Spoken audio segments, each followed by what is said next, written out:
husky. Good morning, it's another day.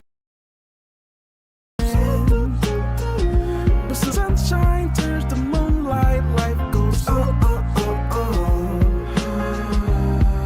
It takes some time to say goodnight. You close your eyes to dream next thing tomorrow's here. It's a brand new day, never hold on to hate.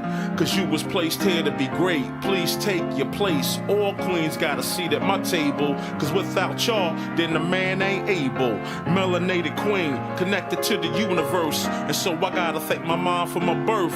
If hate is the curse, then love is the remedy. So I send you love no matter creed or identity. Until infinity, look at you like you kin to me. Even when we disagree, yo, you still kin to me.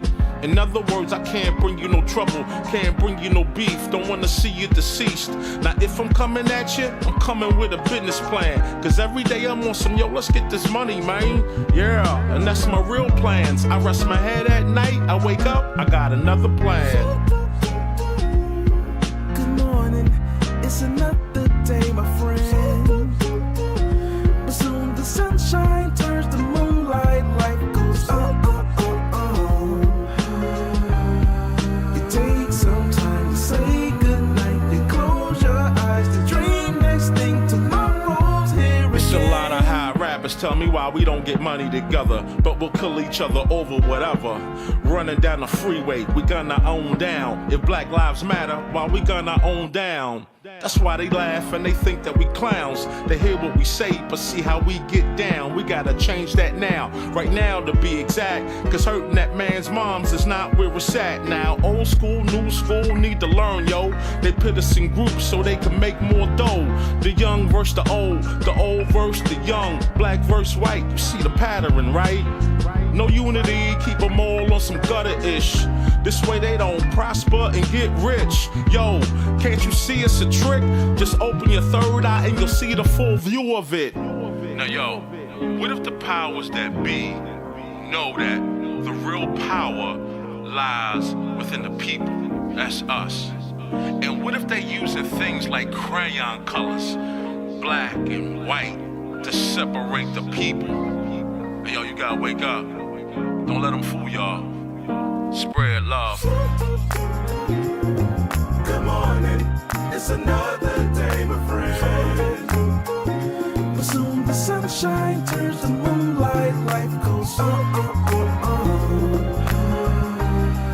It takes some time to say goodnight. You close your eyes to dream next thing tomorrow's. Good morning, it's another day, my friend. But soon the sunshine turns to moonlight, life goes It takes some time to say goodnight. You close your eyes to dream next thing tomorrow's here again. Good morning, good morning, good morning, good morning. All right, good morning, gang. We are in the building. Y'all know what to do. Drop a 1 in the chat if you can hear me. Drop a 1 in the chat if you can see me. We're gonna go ahead and get into it.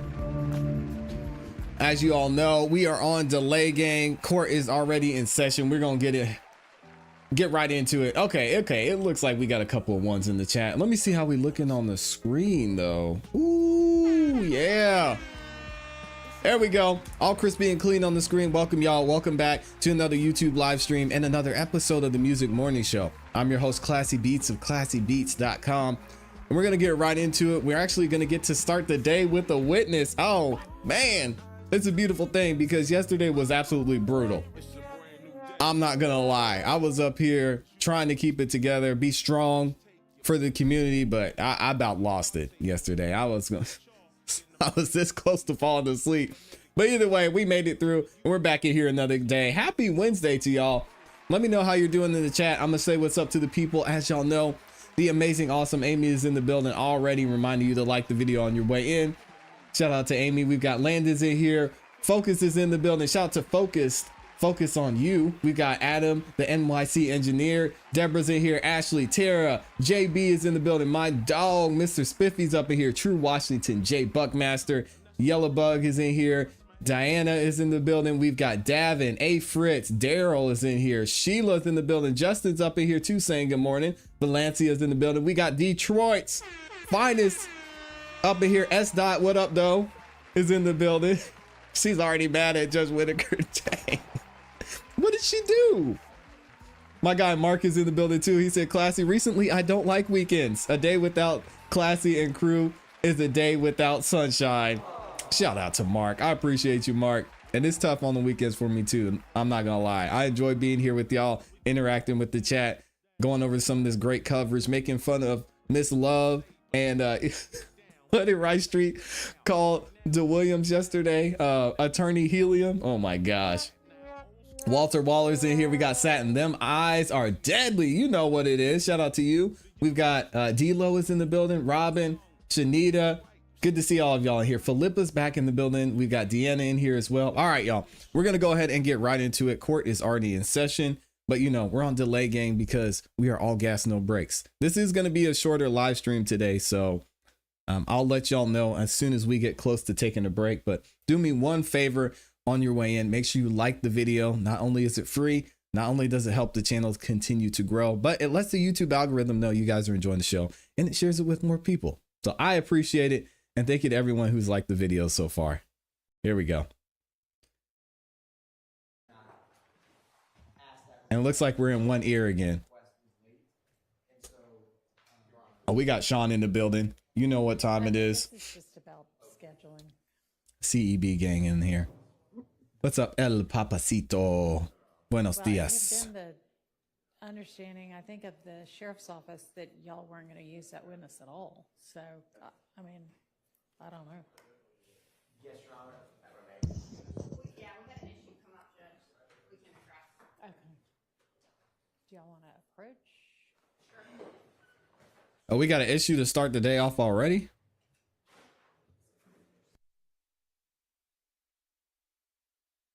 Good morning to everybody who's in here.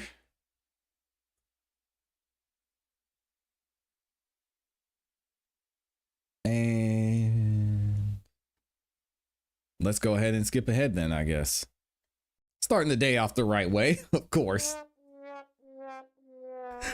Good morning, everybody who's in here. I see y'all. Thanks for being in the building. Let me see if I can find when we come back. Here we go. Instruction to. Does anybody have proposed instruction to submit? Brian Steele is supposed to or have it, I comments believe. About the one that the court drafted. I do, Your Honor. All right. Good morning. Good morning. Can I just pull it up for a second? Sure.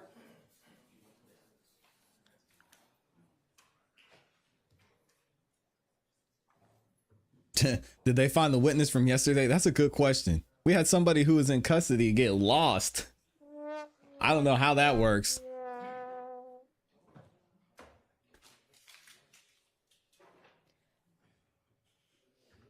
And we're still trying to find out if Wunnie Lee is going to be on the stand today. That's Slime Life Shouty, aka Slime Life Shouty, is going to take the stand. We'll see.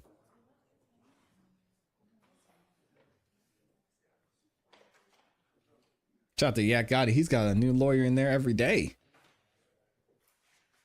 But they've been holding it down for him. Cherise said the witness probably walked off. Yeah. He was in the ex parte. Oh, I got to get the sound right for y'all. Hold on. And it is not me. I know it's probably leaning on the right side, or this looks like the right side to y'all. Leaning on the right side of your ear. That's just how they have the sound set up in court. There is unfortunately not much I can do about that. But I've got it turned up, so y'all should be able to hear pretty well. Good morning, Your Honor. Morning. On paragraph, it's in the alternative wording for Mr. Kendrick. They lost the states- witness. It's crazy.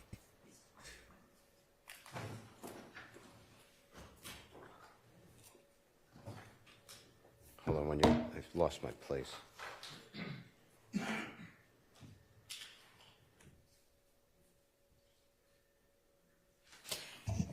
And it, you know, honestly, I'm looking at it now, and it may not even be 100% applicable. That second sentence in the alternate wording, I had just noticed that in the other guilty plea limiting instructions, that was more the language. So I was throwing that in for y'all's consideration as to whether anybody would prefer wording of that type to the couple of paragraphs above that. But yeah, I mean, whether another person has been convicted of the same charges isn't necessarily applicable anyway.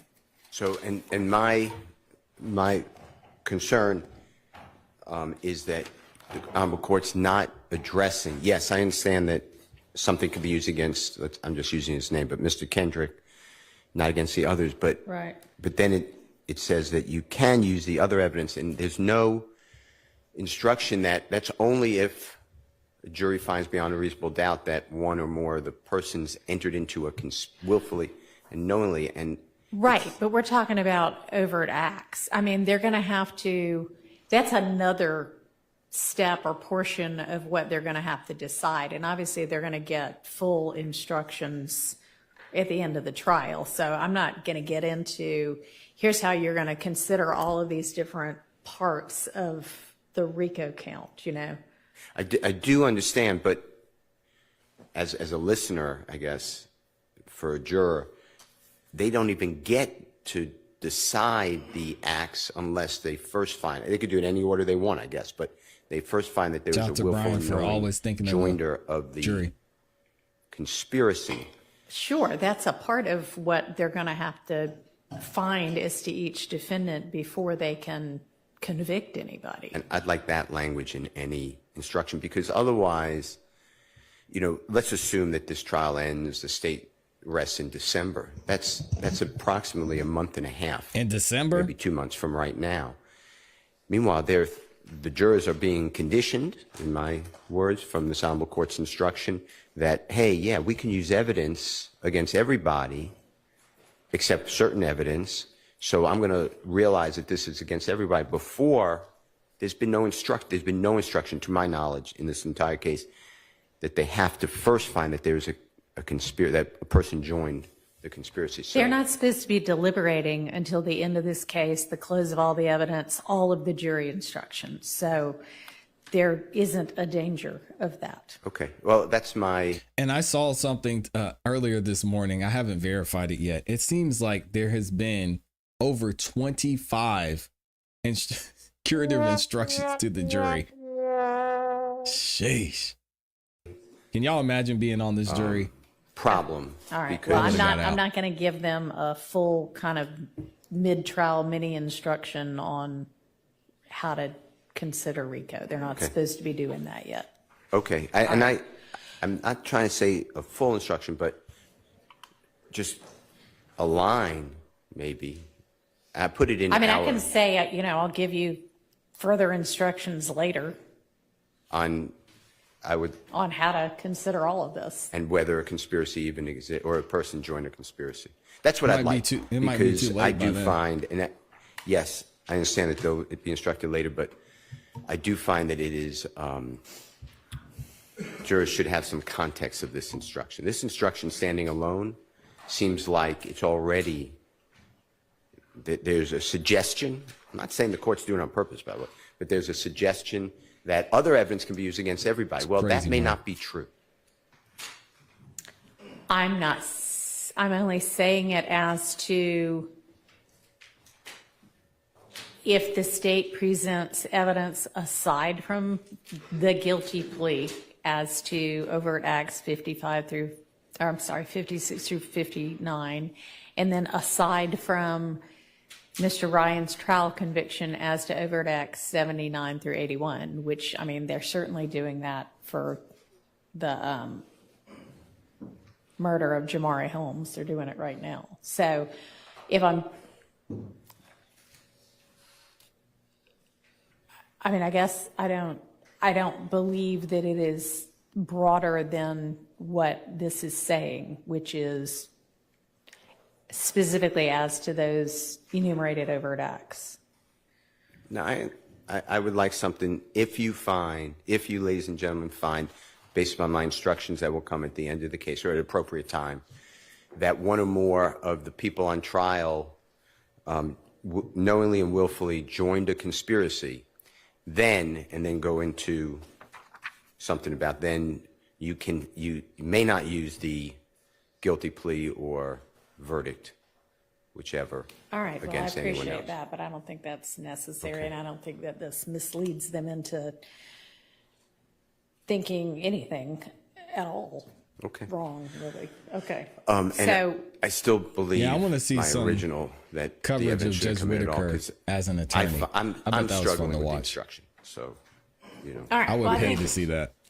in terms of if anybody would prefer the language, you may not use this conviction in your consideration or deliberations against any of the other defendants in this case. It is not evidence of anything against these other 5 defendants. Each defendant has a right to have his guilt or innocence determined by the evidence presented against him, not by what happened with regard to a criminal prosecution against someone else. That's one version. The alternate version is you are not to consider the co-defendant's, whatever it is, conviction as evidence that any other defendant is guilty of committing any of the criminal acts alleged against them in this indictment. Each defendant is entitled to have the issue of his guilt determined solely on the basis of the evidence against him and not on whether another person has been convicted of, charges or something. I don't know what that language is, but any preference as to which of those two the court uses? No, nobody cares. Okay. The jury doesn't care either. So let's be honest. I want either one. Sorry. Well, I want either one. And I'd I'm like to- definitely going to give one or the other of them, because if I don't give one or the other of those, then it will be reversible error in the event that there ever is a conviction in this case, which of course would be ultimately a benefit to your clients to build in reversible error. But I would prefer not to do that, because the court's job, to the extent I can, is to avoid any error at all, much less reversible error. So I'm going to give one or the other versions of that language. Does anybody have a preference as to which version of that language the court will give? Your Honor, can we, since I have a preference, I still maintain my objection. I don't think it's reversible error if you keep out these pieces of evidence, and that would be my preference. No, I don't think so either, but that's also not fair to the other side. Can we just huddle for a minute so we may have And a y'all split? don't have to tell me right this instant. I just need to know before the conviction is going to get introduced, which may be sometime today. Yes, Your Honor. Okay. And if y'all want to know what reversible error is, it's a mistake made during the trial that is significant enough to have potentially affected the outcome of the case. If an appellate court finds that a reversible error occurred, it can overturn the trial court's decision and may order a new trial or change the ruling. So now that we know that definition, I got to ask y'all a question, and I'll put a poll in the chat. Do you believe that there has been reversible error in this case so far? I think I know what the answer is going to be. And if the answer is yes, tell me where you think it was. And then in simple terms, it's a legal mistake that could have changed the result of the case. And because of that, it might lead to the case being reviewed or retried. I'll put the poll in the chat for y'all. And if they're huddling now, once they're finished huddling, we just have another announcement to the court. All right. How about announce, and then if they want to huddle, they can huddle. And good morning, Your Honor. Good morning. The state does intend to call Mr. Lee this morning. Okay. He will probably be our third witness this morning. I know Miss Abbasi and I were supposed to speak very briefly. After they're huddling, we can have just 2 minutes to speak. Well, I may have them huddle later, Okay. because the Wunnie Lee stuff's more pressing, because you can tender the conviction, in any order. Yes, Your Honor. So on the Wunnie Lee evidence, is there any Dolce says the ex parte. objection that still needs to get hashed out? Belfast said the whole All right. thing. Throw it all away. Okay, and then if so, where's the easiest place for me to find the evidence? If I may, there's something we wanted wanted to address first. Okay. Your Honor, I've got some members of the defense side here taking a look. Our understanding, and if it turns out to be wrong, it turns out to be wrong, was that the state was undecided yesterday as to whether they were going to call Mr. Bernard Mitchell. I know at the lunch break, Mr. Hiles was on the stand. His text messages had already been admitted. We went back to speak with him. The state went back and attempted to speak with him. So at that point, my understanding was it was still up in the air. I can be wrong. My understanding was it was still up in the air. Per Your Honor's request, we had discussed as many things ahead of time as possible. The discussions with the state were, and it was very clear for both sides, that we were not going to be objecting and not asking this court to litigate Mr. Mitchell's Instagram records because the state was going to call him. Yes, with them coming in, there were portions that we intended to use with the understanding that that is what would come out in terms of evidence. His messages would come out, so we would want another section in there. If the first section is in there, we would want the second section in there. But he's certainly not our witness. The evidence he presents is not a theory of the case that we would have brought to the table. And so now the state does not want to call him, and I think we're faced with a confrontation clause issue because we relied in good faith on our discussions with the state. We didn't go through and take the court's time to say this is conditionally admitted based on this happening. So we simply relied on what they represented to us. We had the evidence, came in, it was read out. I contacted the state last night to say, hey, I'm not sure what you want to do about this. We feel in a position that we are forced to ask for a mistrial. We really don't want a mistrial. We'd like to be able to rely on what we were told. And like I said, we're checking to see if there was something definitive on the record. But if Mr. Mitchell is not testifying, then we feel we have no option but to ask for a mistrial. Would the state like to be heard on that? Interesting. Thank you for that insight, Anthony, and I appreciate you being here. I guess the state's response, Your Honor, is that the state, after the lunch hour, indicated to... Talking to the mic. Pick one up, maybe. The state, after the lunch hour, indicated to the court, as well as counsel, at least for Mr. Ryan, indicating that we were not going to call Mr. Mitchell, basically because he told not only the state but defense counsel that he wasn't going to say anything when he came onto the stand. That was the same thing that was told to us by Mr. Uten. And my recollection is that it was an either or is what the understanding was. It was we were going to maybe call either Mr. Uten or Mr. Mitchell, and yesterday we decided neither. So I don't know how there could be a confrontation issue that's being claimed today. If we decided to put Mr. Uten up yesterday and not Mr. Mitchell, the records would have still come in the same fashion without Mr. Mitchell testifying. More importantly, before any message came in as it related to Mr. Mitchell, the state indicated to defense counsel that we were not calling Mr. Mitchell. We indicated that to the court as well. And I don't remember y'all indicating anything to the court until the end of the day, y'all. But what I was told by the deputies was that the state had very clearly said they can be transported back. We are not calling either of them. And that was at or right after the lunch hour that I was told that. I asked yesterday morning, is this an either or? And yesterday morning, the state was definitely indicated, you know, it might be one, it might be the other, it might be both. We don't know yet. We still need to talk with everybody.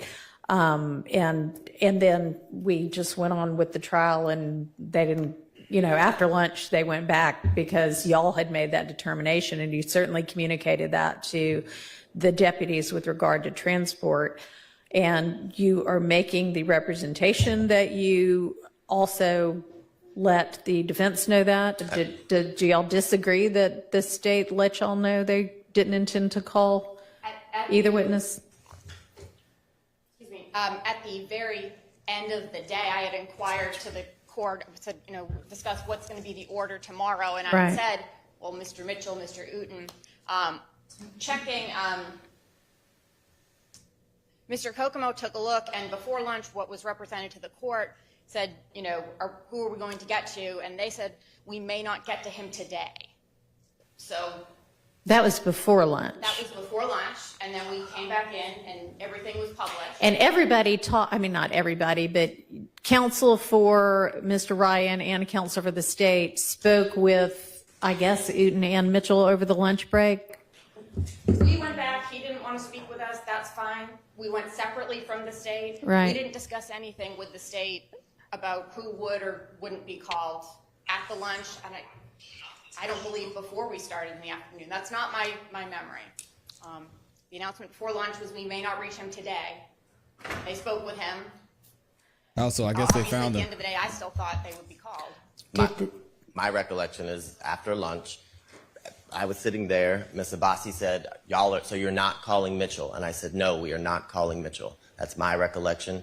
Before Mr. Howes began testifying after lunch, and we didn't call Mitchell. And the messages came in unobjected or not objected to. And there's been no conditional admittance of evidence that's been permitted There has not. or agreed to by any of the parties during the trial of this case, at least at the time that I've been here. So it's my indicator, be the state's opinion that any objection to the messages that came in are waived at this point. And if y'all wanted to know some examples of reversible errors, improperly admitted evidence. Some of you mentioned this in the chat. Incorrect jury instructions. Denial of a fair trial. We've seen several motions about that. Improper conduct by attorney or the judge. If a judge or attorney behaves in a way that biases the jury, it can be grounds for appeal. Well, we know they have grounds for an appeal. That's not really the question, though. For instance, the judge shows obvious favoritism toward one side. This can be seen as a reversible error. And then last but not least, jury misconduct, which I don't think we've seen here. If the jury engages in misconduct, like discussing the case with outsiders or using outside information to make their decision, it could affect the fairness of the trial and lead to a reversible error. We learning. Your Honor, our What's up, CG? response is, we have difference of memory. That's fine. It is what it is. Yeah, If the state recusal knows they're alone. not going to call him going into it, I don't think it's fundamentally fair for them to publish and then say, ha, you missed it. I don't think that's good faith. As far as, no, we didn't conditionally admit it, because we've done everything we can, at least for Mr. Ryan, to avoid taking up the court's time. This is what it was. We all agreed. We all understood. So that's how we proceeded. And now here we are, and we're stuck in a position we don't want to be in. Well, I'm not quite sure what to do with this. I have a representation from Mr. Abadi that the state communicated to defense counsel that they were not intending to call Mr. Mitchell or Mr. Uten, and that was communicated prior to Mr. Hiles' afternoon testimony in which this evidence came in. And Ms. Abbasi, you're saying, well, it's not my recollection, but I could be wrong. That might be. So I will not say my memory is perfect. I have no memory of having that conversation after lunch. I'm not going to say, Mr. Abadi's. I can't promise you my memory is 100% accurate, and I'm certainly not getting up and saying that Mr. Abadi's lying. I'm not going to do that. But I have no memory of that conversation at all. And, as I said, I brought up at the end of the day, what's the order of the witnesses? When are Mr. Mitchell and Mr. Uten coming in?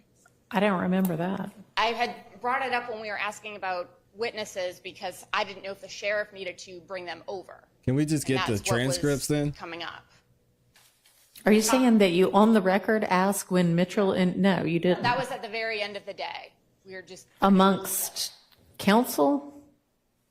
I believe Your Honor was on the bench when we were discussing just who are we getting to tomorrow. Yeah, I asked who we were getting to tomorrow. I don't recall you saying when are we getting to Mitchell and Uten. Well, I don't recall the two of them being mentioned at all at the end of the day. I know I asked the state at that point, oh, you're not calling him? No. And at that point, the evidence had already been admitted. I'm asking you, did you make that statement on the record? I don't believe so. I We don't can check the either. record, but I don't think so. I think the last statement on the record was we may not get to them today. Let's just I don't move on. recall that statement on the record. Okay, you don't Or recall. off the Let's move record. on.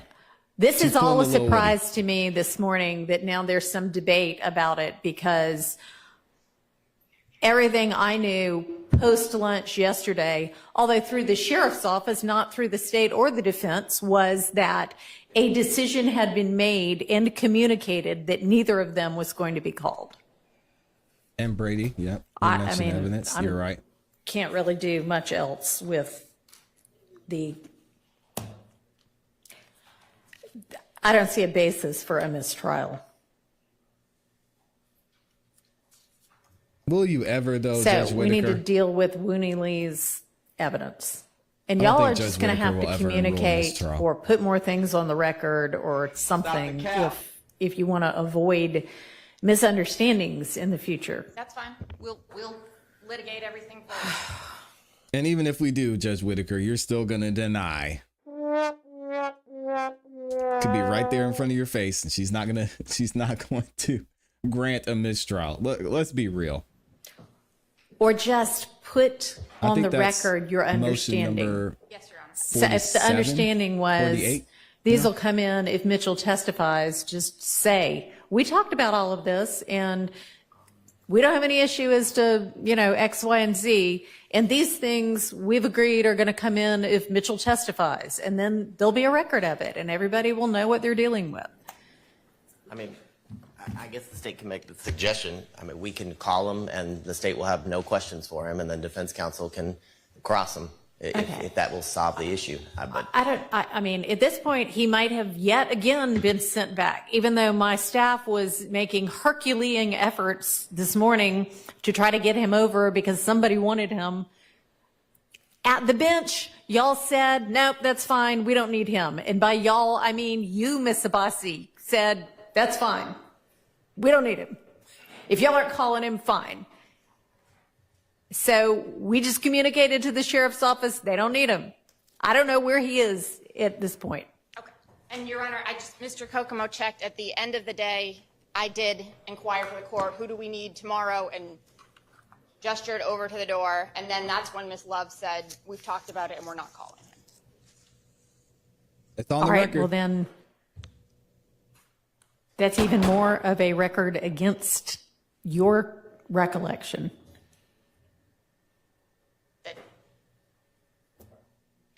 I guess I don't understand. There would not have been any reason for me to ask about whether people were coming from the back after the evidence had already come in if I knew he was appointed to be testifying.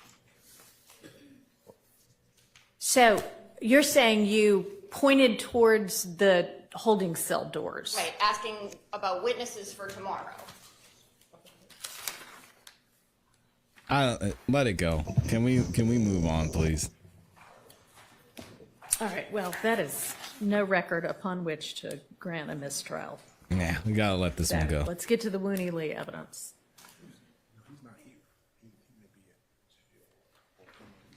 He just says somebody's not here.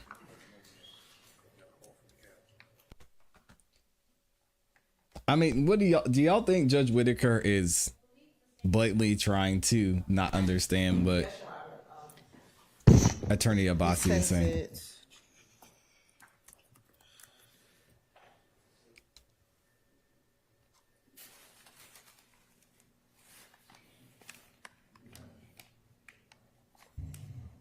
What are we doing on the slap quad?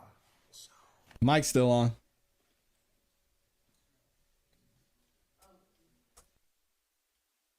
Sent the email on yesterday at 9 a.m., Your Honor. To whom? Well, you know what? I don't think Ms. Percival is on it, so let me forward it to Ms. Percival. I'm sorry. I can't hear what's being said. We're forwarding the reduced. We're just trying to get the whatever evidence we're going to litigate now up. Yeah, I agree. This is definitely an embarrassment. All the attorneys should have received it yesterday at 9 a.m. Right, I'm just saying the court doesn't have it. Yes, so. I just forwarded it wrong.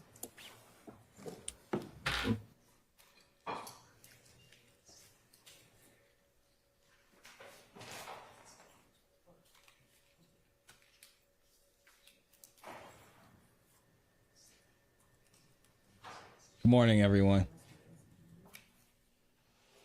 And this was an interesting one, too.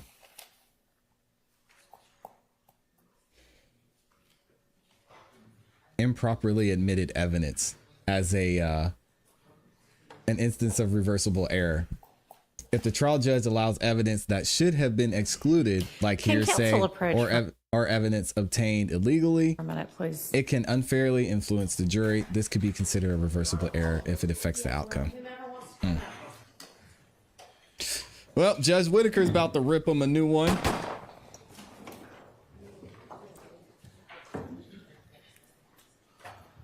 She's calling everybody up there. Oh, man. I think it's funny how she just talked about having things on the record, and now she's taking this off the record. Oh, Lord. We've got the jury, and they've been waiting for 20 minutes already.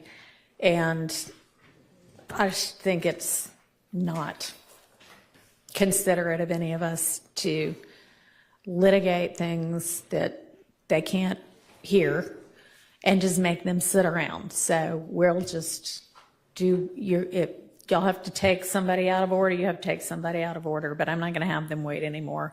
Call your next witness, and we'll get to the Wunnie Lee evidence when we can get to it. Okay? Yep, let's All right, do I'm that gonna get the jury out. a non-jury day. Judge Whitaker says she don't want to waste any more time. Who's your next witness going to be? He's probably thinking about that brutal Okay. day we had yesterday. Thank y'all to everybody who liked the video. And happy birthday to Steven. It's his birthday.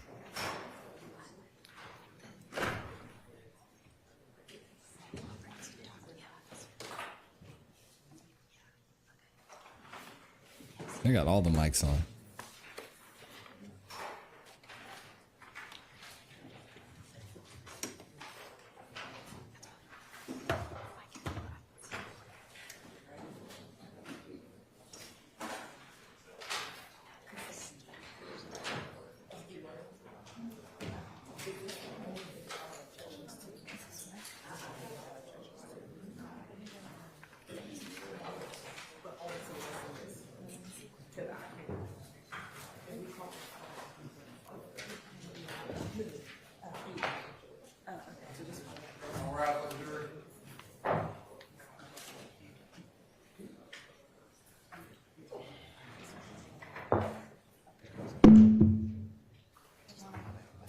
Oh, that would be great, Mark.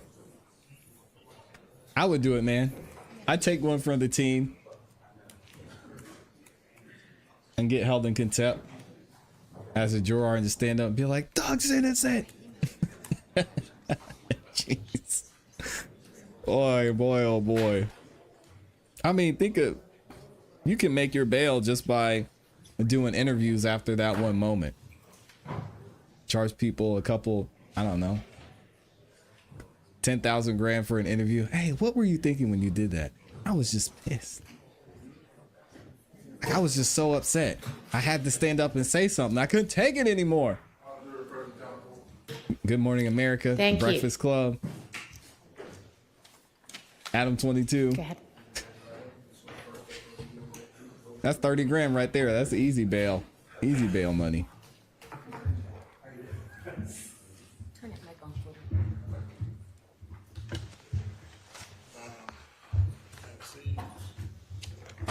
Who is this astute gentleman? Sure. My name is Al Hogan, A-L-H-O-G-A-N, What would happen? and I'm a Phenomenal detective arm. with Atlanta Police. Oh, he's got his head. Good morning, Detective Hogan. Good morning to you, sir. Can you tell the court how you are currently employed, sir? I am a detective with Atlanta Police. Currently, I'm assigned to General Investigations out on Fulton Industrial, but prior to that, I was a homicide investigator for about 10 years. And Detective Hogan, can you tell the jurors how long you have been employed with the City of Atlanta Police Department? I have been certified police officer since 1987. Had a couple of different jobs with the sheriff's departments and with the air marshals, but anyway, I landed in Atlanta about 15 years ago. And you said you had been a police officer since 1987. prior to working with the City of Sheesh, Atlanta 87. Police Department, where were you in law enforcement? I started in the jail in Fayette County, was there for a few months. They put me on the road, was certified then in 1987. I worked as a road deputy in Fayette County. I was promoted to detective, worked undercover narcotics locally, and then I was assigned for a good many years, 10 years or so, to the DEA task force at the Atlanta airport. We did drug interdictions there. In between there, I spent a brief period of time as a federal air marshal. This was before 9/11, and that job wasn't for me, so I came back. And that's when I went on through with DEA, and then eventually landed in Atlanta about 15 years ago. Now, you a few minutes ago told the jurors that you were assigned with the homicide department for 10 years. Yes. And can you tell the jurors, were you assigned with the homicide unit here with the City of Atlanta Police Department back in February of 2019? I was, yes. And can you tell the jurors a little bit about, I guess, how you're assigned specifically to any homicide case that you're working here in the City of Atlanta? It is the luck of the draw. We are all in a rotation. There's a big board in the office. There's about 17 of us that are in the rotation. About 6 of us that work cold cases. At the time, I was in the rotation, and your name is on a magnetic strip with a label on it, and everybody's name's in a row or in a column. As murders occur, the person from the top catches the murders. That he's the lead, he or she's the lead investigator, and they go to the bottom, and everybody moves up. On this particular day, I was at the top. Okay. And can you tell the jurors on February 23rd of 2019, were you dispatched or called to come out to the location of 50 Mount Zion Road? Yes, I was. And can you tell the jurors what was the reason you were dispatched to that location? There had been a homicide, a criminal homicide, what they suspected to be a criminal homicide, and they asked homicide to come to work the case. And is that address 50 Mount Zion Road, is that here in the City of Atlanta, Fulton County? It is. It's in southeast Atlanta. Okay. And when you, I guess, can you tell the jurors, we've heard about different zones that are within the City of Atlanta. Which zone does this location fall within? Zone 3. Okay. And the Zone 3, does that include the area of like Cleveland Avenue? It does, yes. Okay. Now, can you tell the jurors when you arrived to the incident location, can you kind of describe for them what kind of property it was? Was it a business? Was it a residential location? It's an apartment complex. Okay. And were you the first to arrive on scene? No, sir. Can you tell the jurors?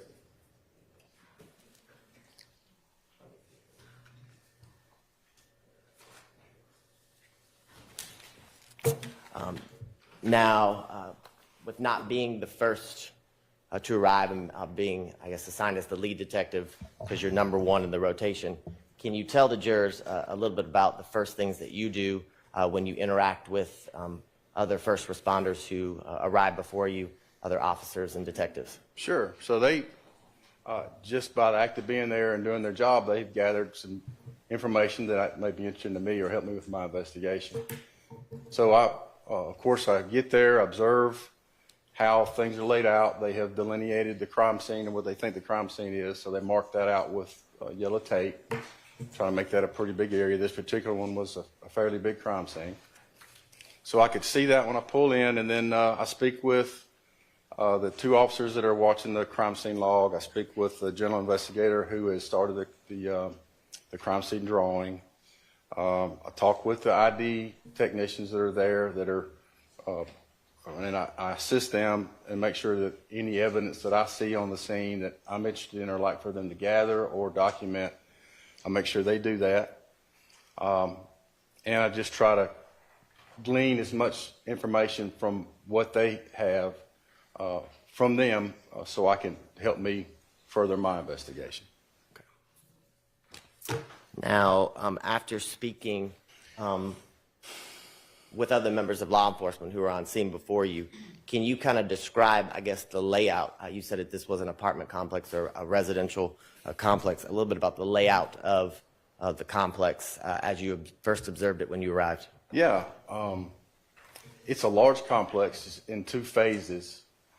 There's a Mount Zion Road. Obviously, it faces Mount Zion. The address is 50 Mount Zion. Then there's a phase, I'll call it phase 1, which is in the front that's up closest to Mount Zion. There's a creek that runs behind that phase 1 is a creek, so there's a bridge and an access road down one side of it. I think it's the east side of the property that goes past over the creek, and then there's a large recreational area, a big grass field, and then a playground for kids. And then the second phase is in the back, but there's only one way in and out to get to the second phase. And it's in the back of the property across the creek. This crime scene encompassed all of the access road to get to the phase 2, and all the way up into a pretty good portion of phase 2 where the road runs up into the parking lots, the access into the phase, the buildings in the phase 2. So in a second, Detective Hogan, we're going to put up State's Exhibit 11NN, which was previously admitted into evidence. Yes, sir. Can you see it on the screen? I do. Make this one a little bit bigger. Okay. So do you see at the top of State's Exhibit 11NN, there's, I guess, a red line that's drawn. It's right by where the time is, where it says 9:33 a.m.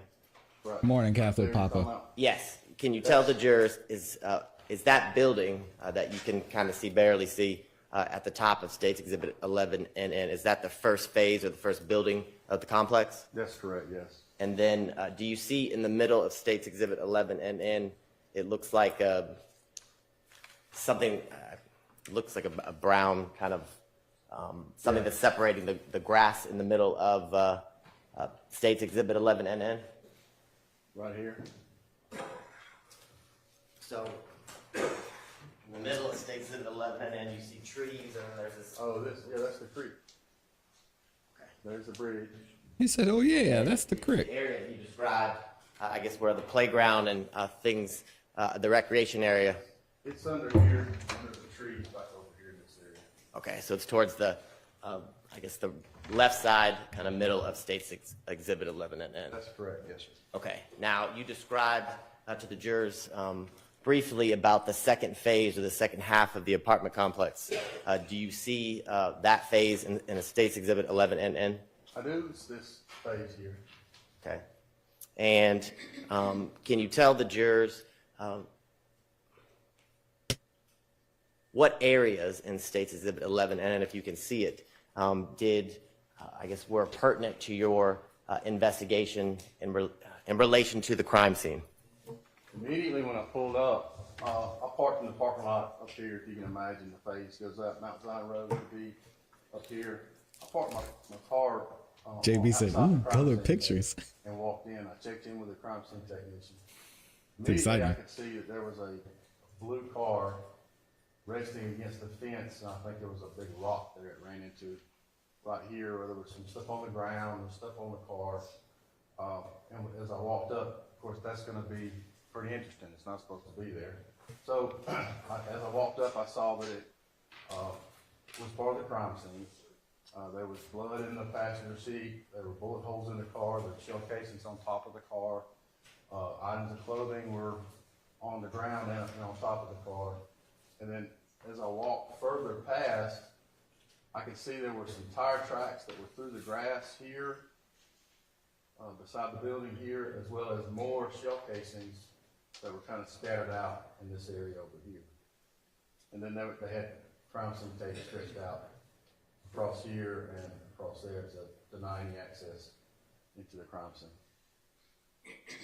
Now, you talked about crime scene tape and things of that nature. When you arrived, had the crime scene been fully secured?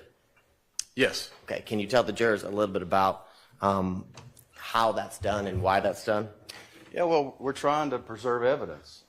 Everything in there may have something Yeah, I agree. of value to us that we could use to further investigation.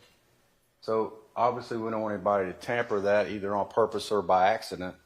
So we try to protect it. We try to make it as big as the officers that responded made it as big as they thought they needed to protect everything that I just described to you. The shell casings are easily kicked or moved. We don't want to touch anything that may have DNA or fingerprint evidence on it. There's just lots of things we need to try to protect so we don't damage our own investigation. And Your Honor, can I approach the witness? Yes, you may. I want to show you what's been marked as State's Exhibits 48 NN through 67 NN. If you'll just flip through those, have you had an opportunity to go through those prior to your testimony here today? I've seen them before, yes. And as you're flipping through them, I guess what are State's Exhibits 48 NN through 67 NN? These are all crime scene photographs from the scene. And do the photographs in State's Exhibits 48 NN through 67 NN fairly and accurately depict the crime scene, 50 Mount Zion Road, when you arrived on February 23rd of 2019? Yes. Your Honor, at this time, the state would tender what's been marked as State's Exhibit 48 NN through 67 NN. Those are admitted.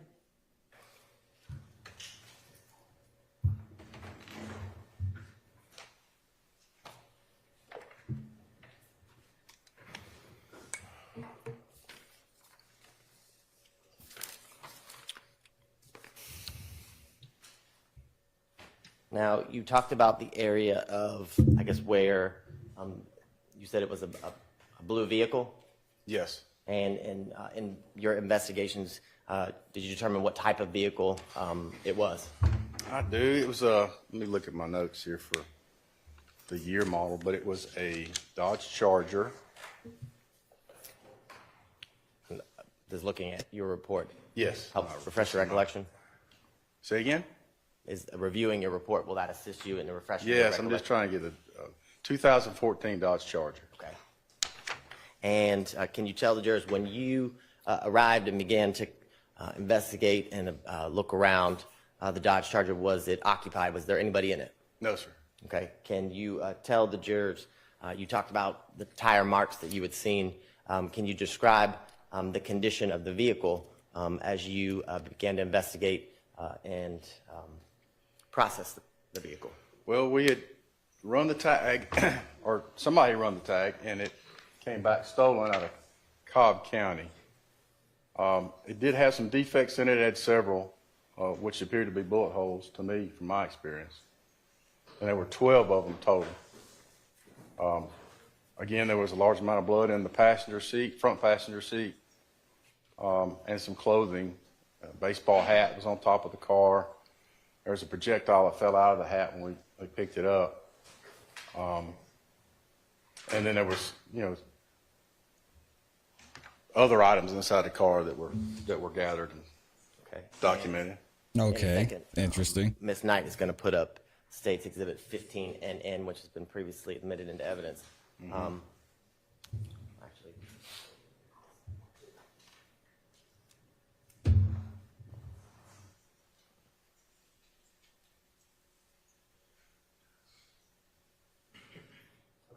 my apologies, 16 NN.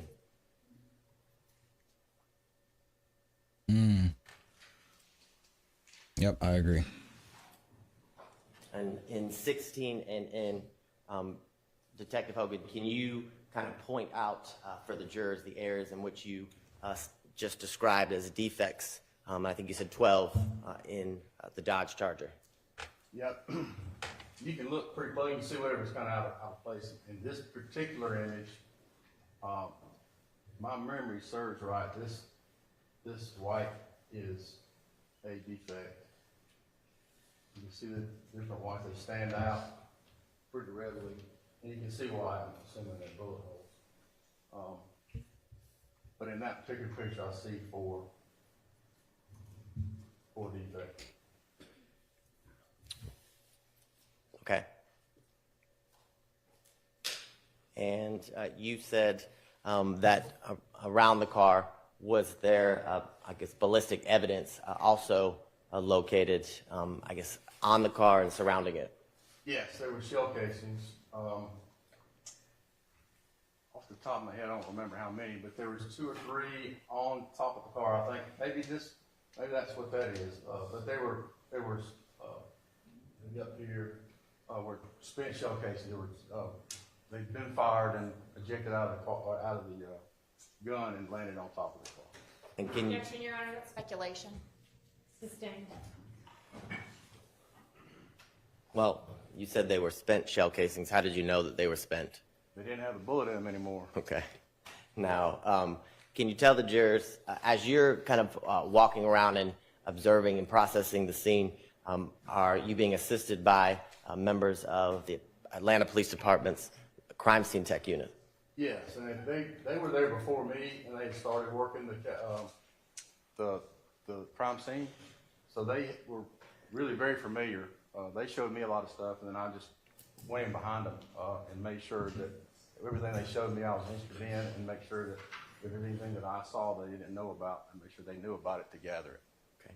And can you tell the jurors, as it relates to your working in conjunction with the crime scene techs that were present that early morning, what type of shell casing do you remember was identified as the shell casings found around the car and in the general area? On the car, and then a little further up on the crime scene, they were all smaller caliber shell cases, like 9mm. Okay.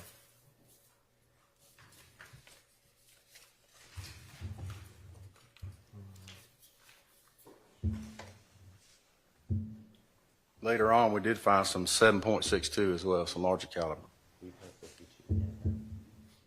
And you said around the car, and then I guess a little bit further up from the car. I'm going to show you what's been admitted as State's Exhibit 52NN. Can you tell the jurors when it comes up what to your recollection, the yellow placards in this photo are marking or representing? Sure.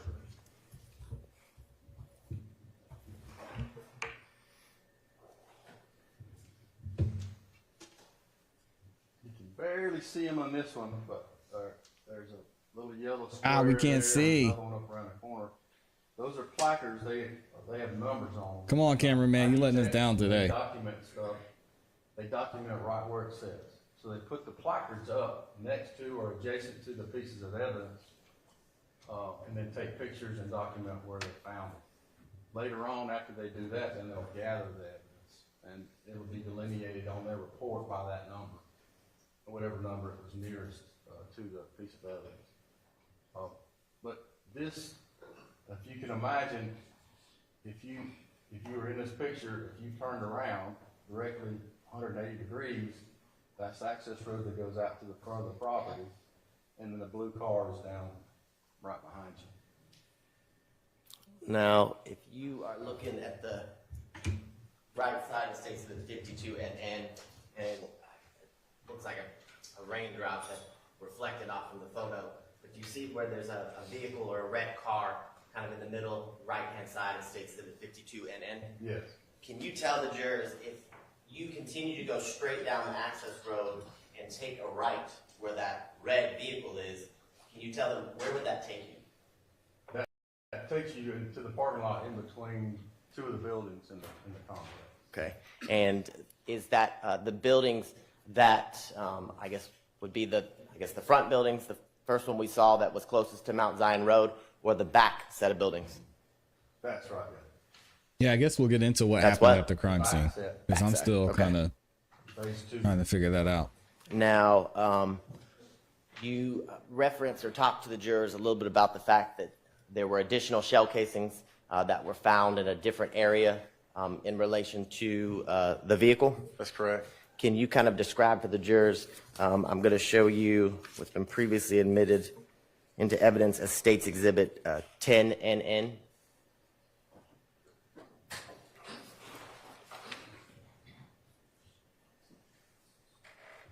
What's up, Mr. Tesla? And in using States Exhibit 10, and then Detective Hogan, can you kind of orient the jurors as to the area that you described that you found the second set of shell casings? Sure. Well, I told you about the shell cases that were on top of the car. Those were 9mm. There were several more that were scattered around in the roadway and the grass over here in this area. Then there were several that were found in the grass. These are the larger caliber shell casings over here. Over here at the corner of the building and around and on top of the car were the 9mm. The larger caliber 7.62 were in this area over here. And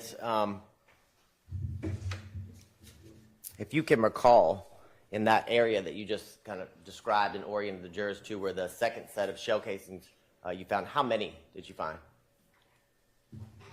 And if looking at your report will refresh your recollection. Yeah, let me look and see. I don't remember. If and when your recollection is refreshed, just look up and I'll re-ask you the question.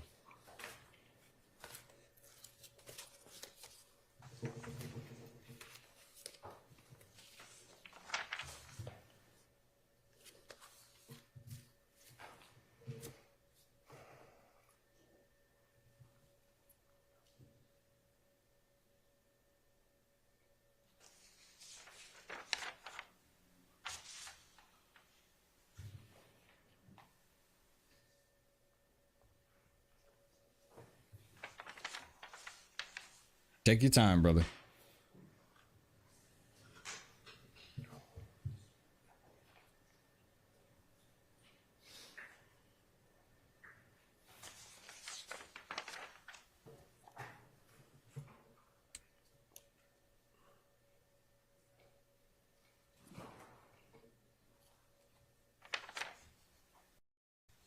Thankfully, we're a delay gang. We skip 15. ahead. Thank you. All right. 15 7.262 caliber shell cases. So it sounds like after looking at page 4 of your report, your recollection's refreshed? It is refreshed. Okay. And you described them to be a larger type of, or larger caliber of ballistics or shell casings. Can you describe to the jurors a little bit about that? Sure. Well, you know, a handgun is a smaller caliber, usually somewhat smaller caliber. Police carry 9mm, 40 calibers. Each caliber is a different size. So each shell casing is going to be a different size to accommodate whatever size bullet it shoots. For example, the 9mm the bullets are about as big approximately as the end of your pinky finger. So the shell casing has to be the size for that to fit in. A 7.62 is normally associated with a long rifle, like an assault Banana rifle. clip. And it's a much bigger bullet. It has a lot more gunpowder behind it. It shoots a lot faster and longer. So the shell casing for that is going to be larger and distinctive for that caliber of weapon.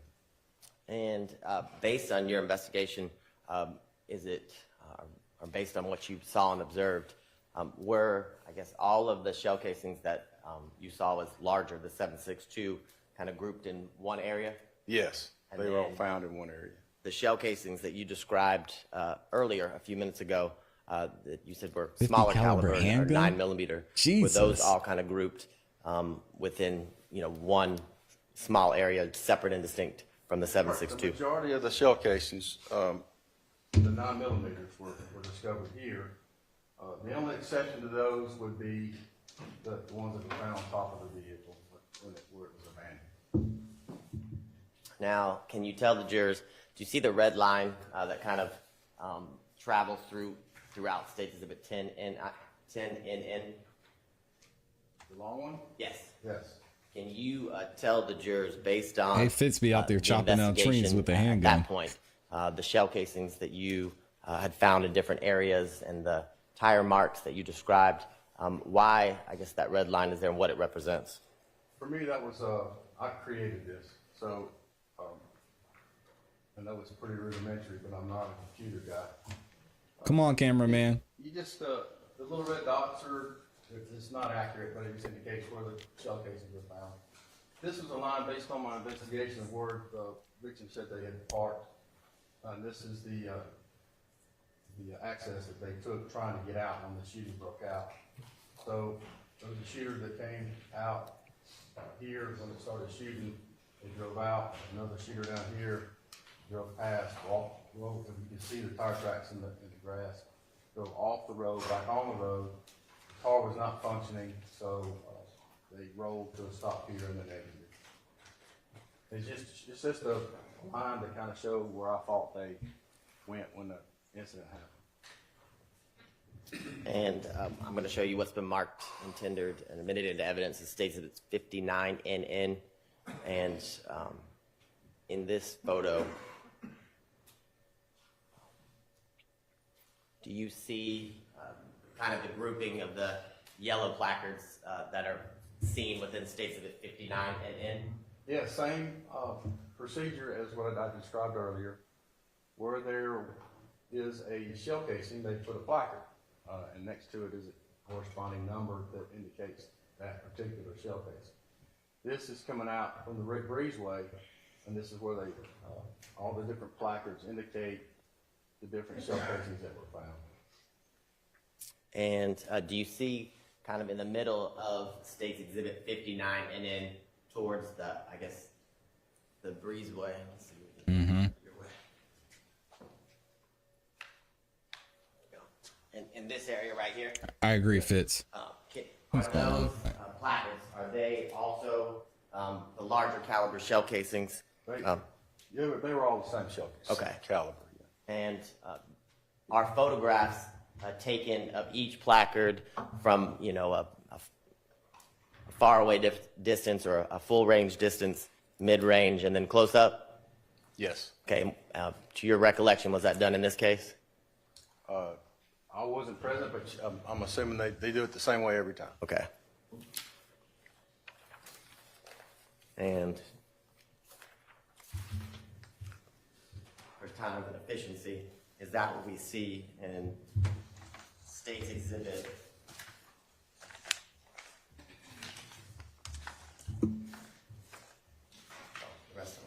60 NN through 67 NN?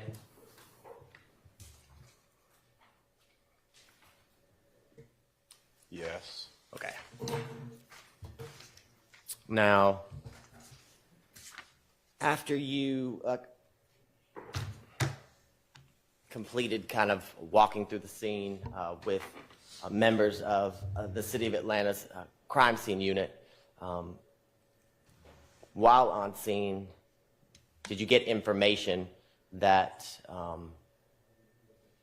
two males had contacted 911 indicating they had witnessed what happened at 50 Mount Zion Road? I did. Here we go. Okay. Now we get to the story. And I don't want you to tell me what anyone said as I go through the next questions. As a result of that, did you go to If it wasn't part of his APD investigation, headquarters why not? just down the street here off of Peachtree? Yes. Okay. And can you tell the jurors when you arrived, did you speak to the two males? I did. And without telling me what they said, can you tell the jurors who you spoke to that early morning? Sure, is Bernard Mitchell and Rodney Uten. Okay. And can you explain to the jurors, without telling me what they said, kind of the circumstances That's how it's been, Diesel. and of the setup of the interview? Let's start with that. Oh, it was just an interview where there's two different areas at headquarters that we speak to people in. One's an interview room. It's just like if you guys came in and had something to tell us, we put you in an interview room and we speak with you. The other is what they call interrogation, or when they're in custody. In those rooms, you're secured, chained to the floor, and both rooms are audio and video recorded. Both types of rooms. And you said they were in the first room, the interview room that you described? They were in yes, witness room. Can you tell the jurors, do you interview them together or do you interview them separately? They were done separately at different times. Same, one after the other. And after speaking with both Mr. Uten and Mr. Mitchell, can you tell the jurors, do you speak with a female, Miss M. Smith, after speaking with both Mr. Mitchell and Mr. Uten. That's correct, yes. And can you tell the jurors, do you speak with her that same day, later on February 23rd of 2019, or at a later date? It was on the same day, on the 23rd. Okay. And can you kind of explain to the jurors in relation to when you arrived to the scene and kind of worked and processed the scene with members of the police department, about how long after you arrived did you begin to interview people in relation to your investigation? Multiple times in the report. It all came together fairly quickly once it started rolling. Oh, those glasses are fire. Y'all see them? Let me see if I notated it in my report.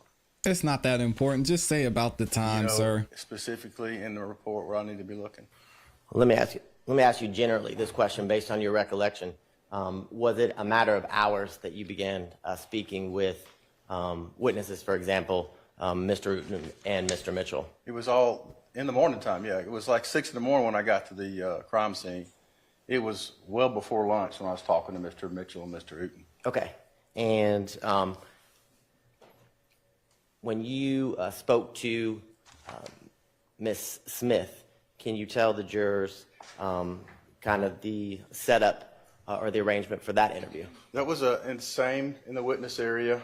It was later on in the day. I think it was after lunch, thereabouts. But same, voluntary. She came in, and I spoke with her. And when you're speaking with Ms. Smith, is it just you and Ms. Smith, or are there any other members of your team that are also present? Detective Casey was with me. Okay. And Now to Detective can you Casey. tell the jurors, as you began the interview with... You're talking about Mariah, right? With Ms. Smith? Or with the other two? So I'm talking about Ms. Smith. Okay, yeah, Ms. Smith. Yes. Detective Casey was with me, yes. Yes. So can you tell the jurors, when you began the interview with Ms. Smith, can you kind of describe for the jurors her general demeanor that early morning? Sure, yeah, she was upset, nervous, crying, young girl, and you can imagine, she said she was a witness to a shooting and a murder, and she was upset. Objection, proper bolstering. Now, as you began the interview, can you tell the jurors, how did you start? Sure, well, I started all the same way. I introduced myself, and we start talking about, and I asked, talking about the situation that they witnessed, and I asked for their statement, and she began by telling me a series of events that she relayed to me at that time that I knew were not to be correct based on what I knew from the crime scene. Okay. And when you say knew what not to be correct in relation to the crime scene, can you explain to the jurors, I guess, what you mean by that?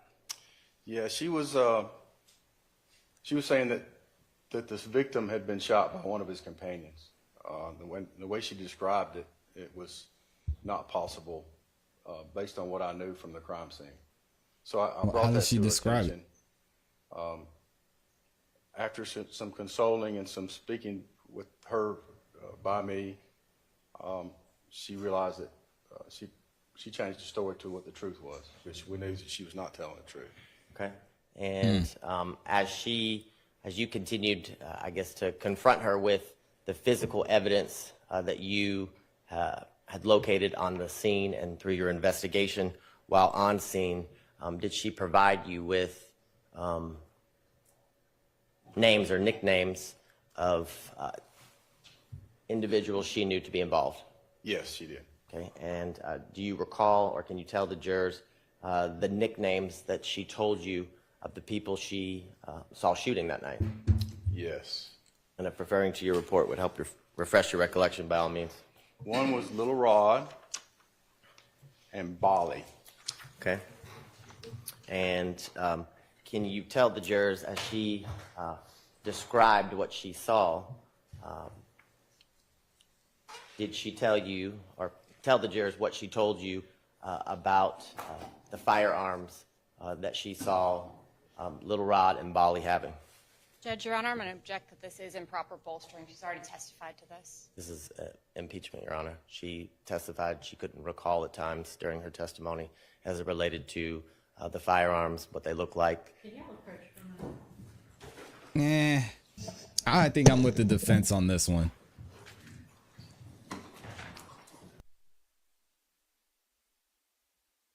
Is he gonna impeach her for something that she can't remember?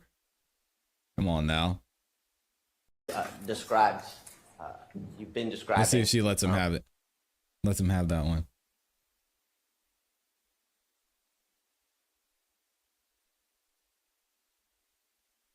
When you MJ says no hearsay yet. Not yet. Been describing. Thank you, Harp City. The fact that the first part of the interview you had with Ms. Smith, she gave you a number of facts and scenarios that were not aligned with what you knew to be consistent with your investigation at the crime scene, correct? That's correct. And as your interview with Ms. Smith continued, I believe you indicated earlier about the statements that Ms. Smith made going forward about what she observed on that early morning of February 23rd of 2019 as it related to the shooting.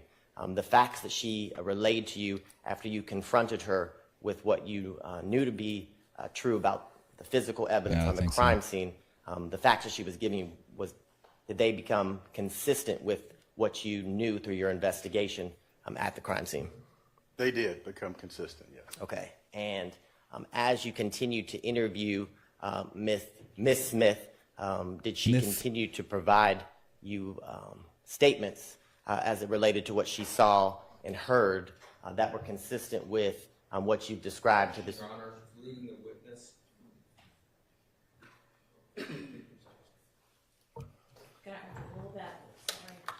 Ruled based on our discussion at the bench.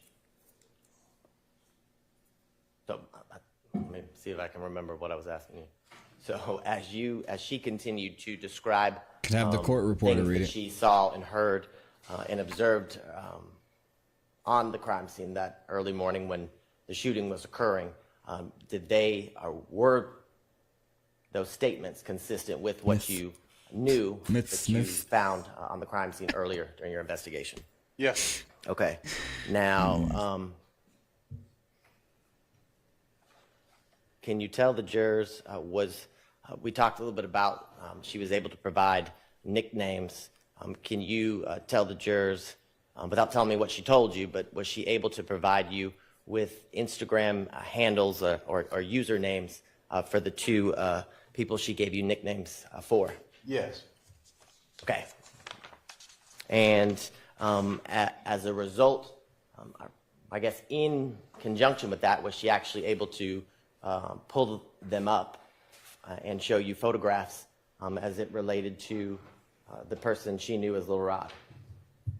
Yes. Okay, and I want to show you what's already been admitted into evidence as State's Exhibit 23NN and 24NN.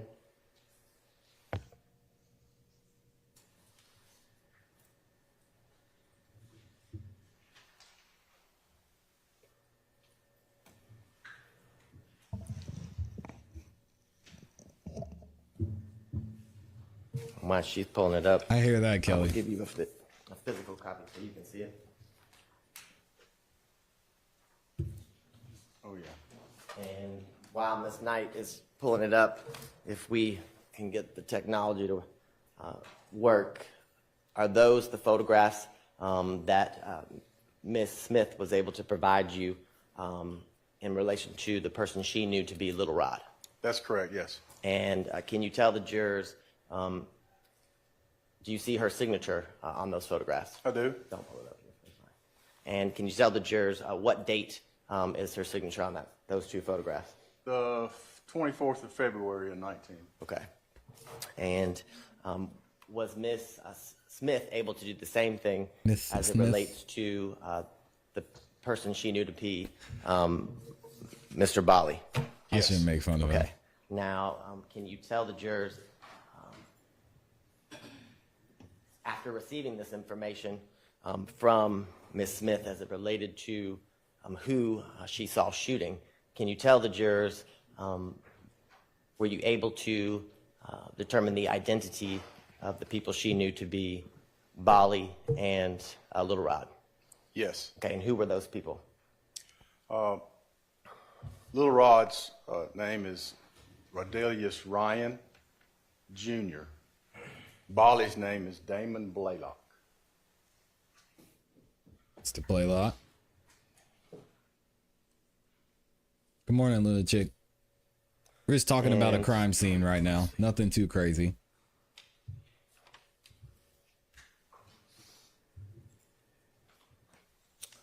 Now, before we move on from Ms. Smith's interview, can you explain to the jurors, so during Ms. Smith's interview, you described how you confronted her with the physical evidence as it relates to the statement she made initially at the beginning of the interview. You remember that? Yes, sir. And can you tell the jurors, when you confronted Ms. Smith with the fact that what she was saying didn't make sense with what you already knew, did you tell her the identities of the people who were shooting? No. Did you, before speaking to Ms. Smith, have any idea who they were? I didn't know him from a can of paint. No, sir. And was that something she was able to tell you based on what she described as what she saw and heard that early morning on February 23rd of 2019? That's correct, yep. And while you were interviewing Ms. Smith, He's got to stop saying Miss Smith. Myth. did you provide should make her one. That's not with nice. any facts as it related to the gotta stop saying identity that. of the identities Let it of Mr. Ryan or Mr. Blaylock during that interview? No, sir. Okay, and was that information that she was able to provide, or did she provide you information that assisted in your investigation in identifying both Little Rod and Mr. Blaylock? That's correct.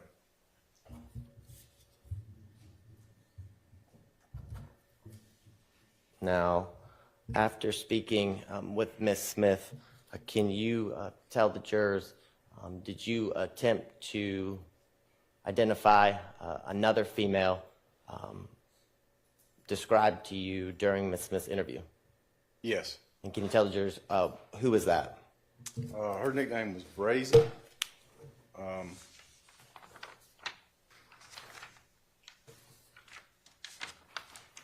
My boots did the With shot. Miss Smith.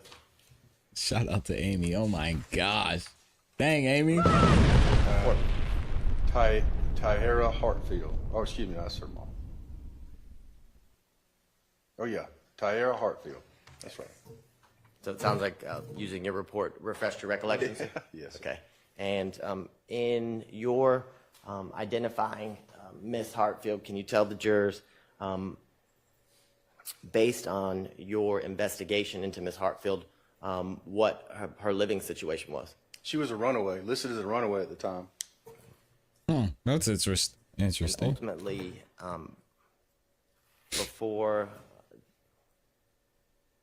let me ask you this question. Based on the information that you've talked about here today, can you tell the jurors, did you make charging decisions? I did. Okay. And can you tell the jurors, did you swear out warrants for the arrest of Mr. Ryan and Mr. Blaylock? Eventually, I did, yes. Okay. And can you tell the jurors, did you ultimately get to speak with Ms. Hartfield? I did.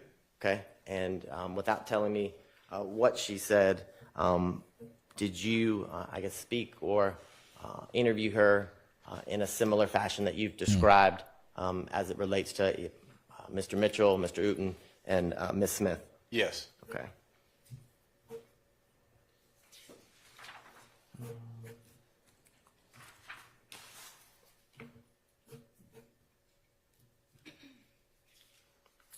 And during your investigation, can you tell the jurors? What's the objection, did you Mark? also receive a social media posting as it related to Mr. Ryan hours after the homicide. Yes. Okay. And was that something that you used and utilized in your investigation in taking out the warrants that you've described? Yes.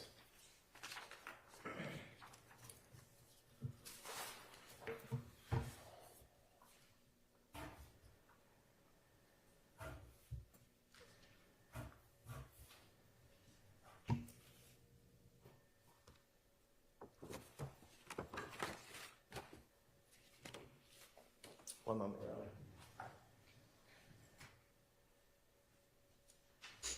Shout out to Amy for the 50 I bomb don't have any further questions pending redirect. and a couple of y'all All right. over Are on there defense Cash App questions too. for this witness? There Thank you. are. I do want to make sure I can get a hold of at least one of these snippets. Okay.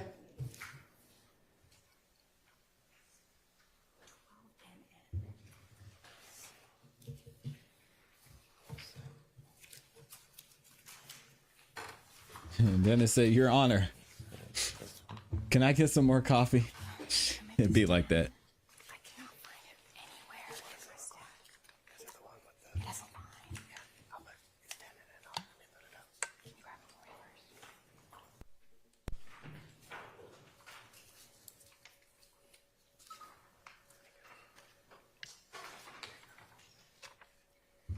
first? Okay, thank you. You're welcome.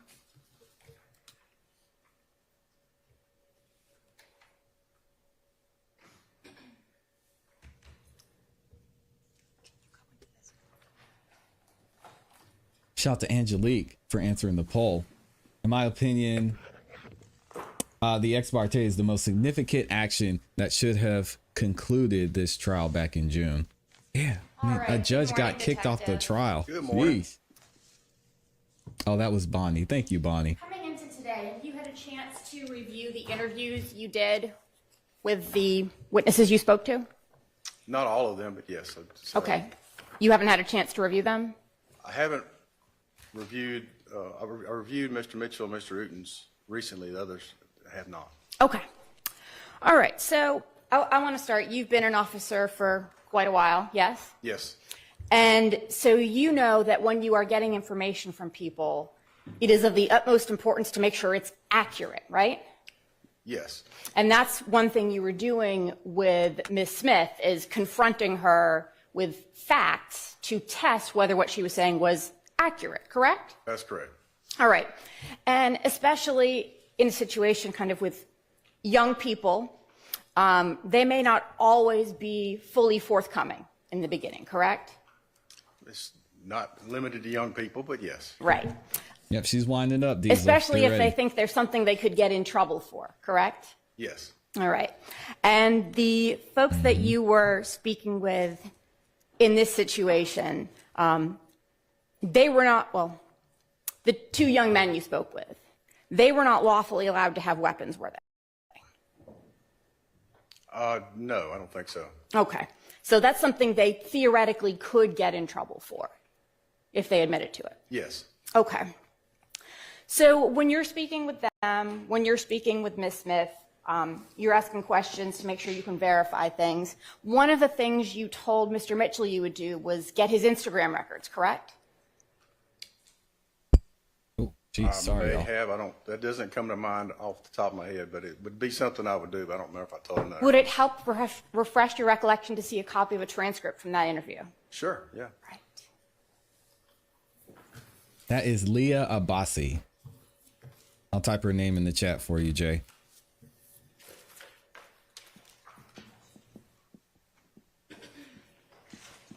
I think it's 2 S's. Let me double check and make sure. Oh, it's an I, not an E. I apologize. Here we go.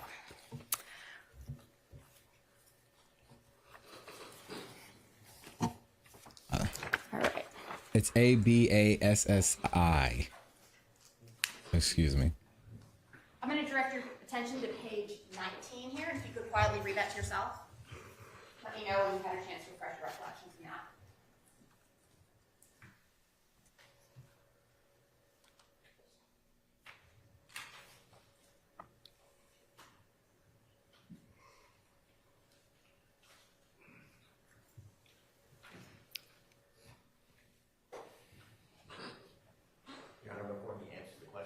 I'm going to object to hearsay. What Mr. Pogan said during the interview to anyone would be hearsay.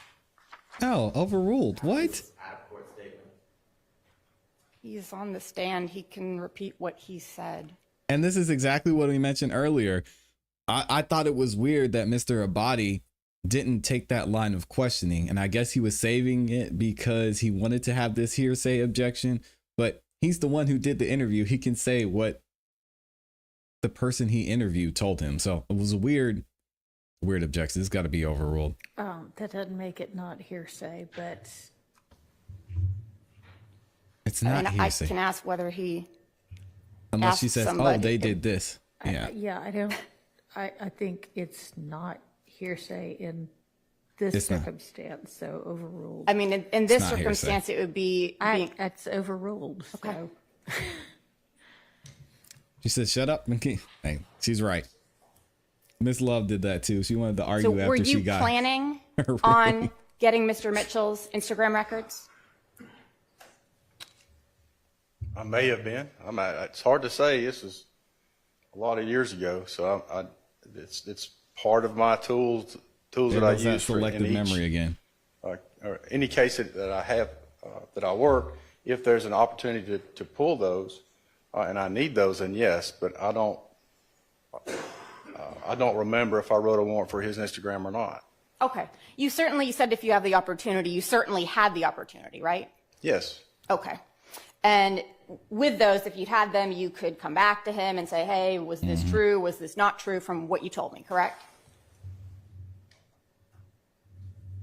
Answer Yes, the I question, could, yeah. detective. It's Okay. not that complicated. And Mr. Mitchell and Mr. Uten, they were both cooperative, correct? Yes. So if you wanted to follow up with them, they gave you no indication that they wouldn't speak to you or anything like that. They were readily available. Yes. Not at the time they were cooperating with me that day. Yes. You didn't attempt to contact them any other times, though, did you? I don't recall doing so. No. Okay. So in this case, do you recall what search warrants you did take out? Uh-oh. No. Not all of them. No. Okay. Do you recall taking out warrants for Instagram records? I do. Do you recall whose records you requested? No, I got little rods. I got Bally's.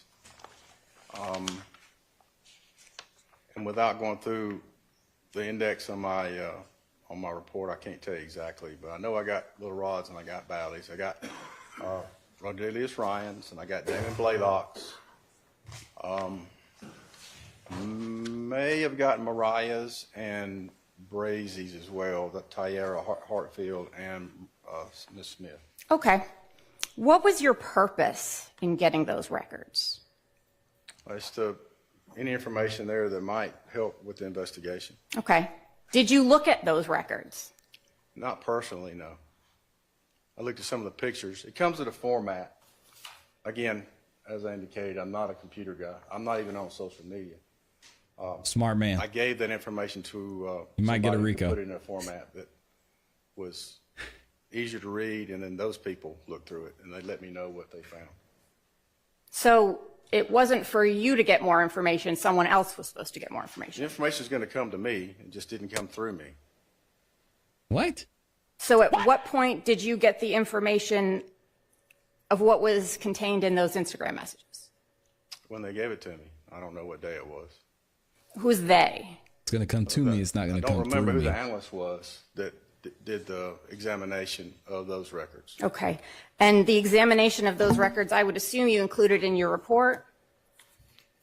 Some of them, yes. Some of them. Could you let me know then when? I assume if you put them in your report, it says then when you got them, correct? It says when I put it in the report. Let me see. I mean, that's something you would put in the report, right? One that jumps out at me was from February the 26th of 2019. Somebody sent me an Instagram post on that day, and it was a short video that showed Mr. Ryan riding in a car. Okay, but that's not the Instagram records, right? No. It's from Instagram.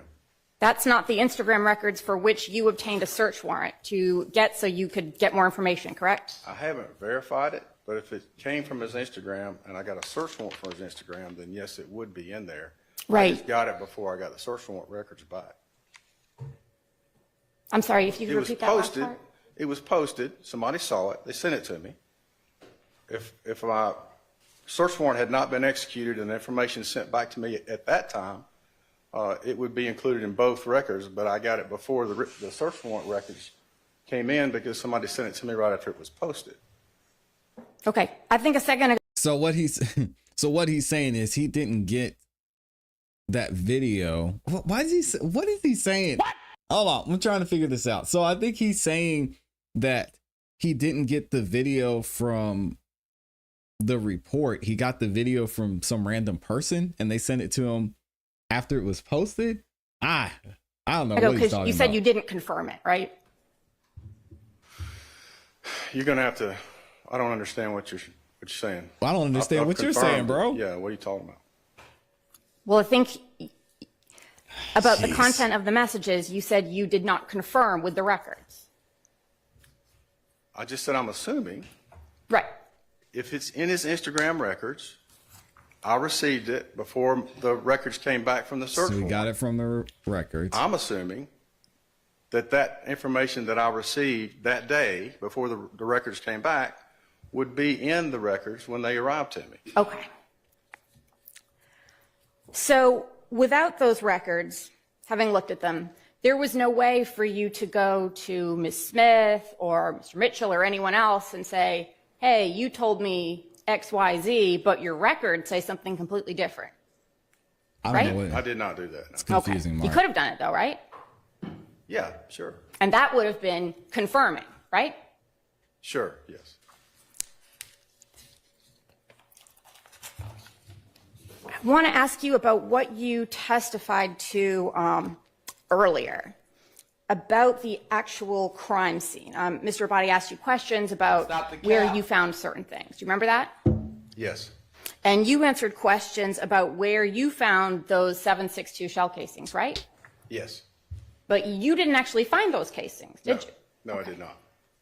Those photos, you weren't there when they were taken, right? No. You never saw where those 7.62 casings were. Not physically, no. So when you say you found them, you didn't find them. Someone else did. I said they were Asked found. and I'm answered. not Just sure let if it I said I go, did. Mr. Abadi. It's fine. When Not did worth it. you learn about those casings?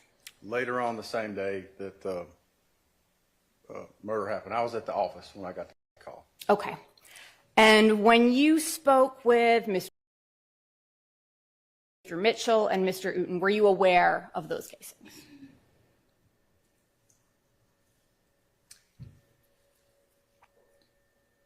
As I recall, it was around the same time. I don't remember exactly the sequence of events, but I spoke with them later on in the morning. It was sometime around the same, a lot of things were happening at the same time, that we got the call about the shell cases. That's one of the reasons I did not physically see them, because I was busy at the office. So I asked the responding officer to collect them and supervise that. But I don't remember the sequence of when exactly they came in. Okay. Would it help refresh your recollection to see a copy from your trial testimony? Sure. I'm sorry, not your trial testimony, the last proceeding, several proceedings ago. Okay, sure. Mr. Abadi's up there cooking. I know Mr. Abadi was about to object to asked and answered, but she got the question off too quick. It was too late. Some things you just gotta let go.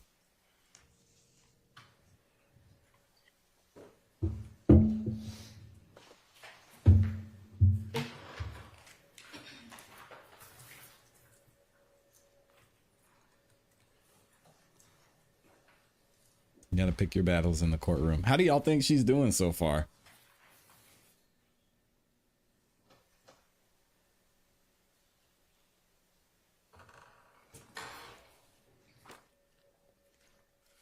Which I think cross-examining does allow you to be more direct. So I'll be interested to see when the state finally rests how the state does with cross-examination. All right, I'm going to direct your attention to page 1076 from the prior hearing.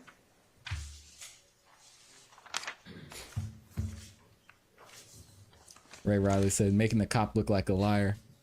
Yeah, I wouldn't say a liar, but maybe he left out some information. When I said I found the shell casings, I really meant the team. You know, we're all a team here. I found it. Me, them, they, whatever.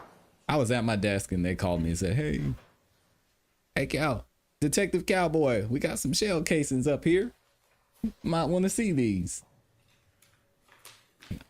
We're a team. Also turn to page 1078 if that's helpful as well. Okay.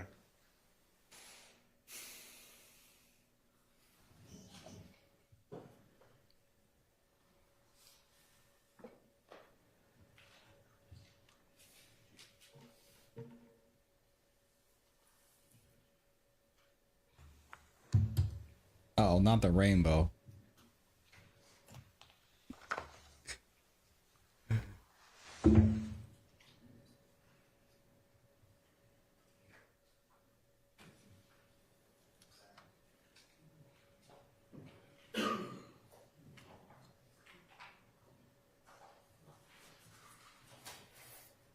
Mr. Spiffy said, anytime you get the witness to choke up or stutter during cross-examining, you cooking. You might be right. All right, so what's your question again? If when you spoke with Mr. Mitchell and Mr. Uten, you were aware of the 7.62 shell casings.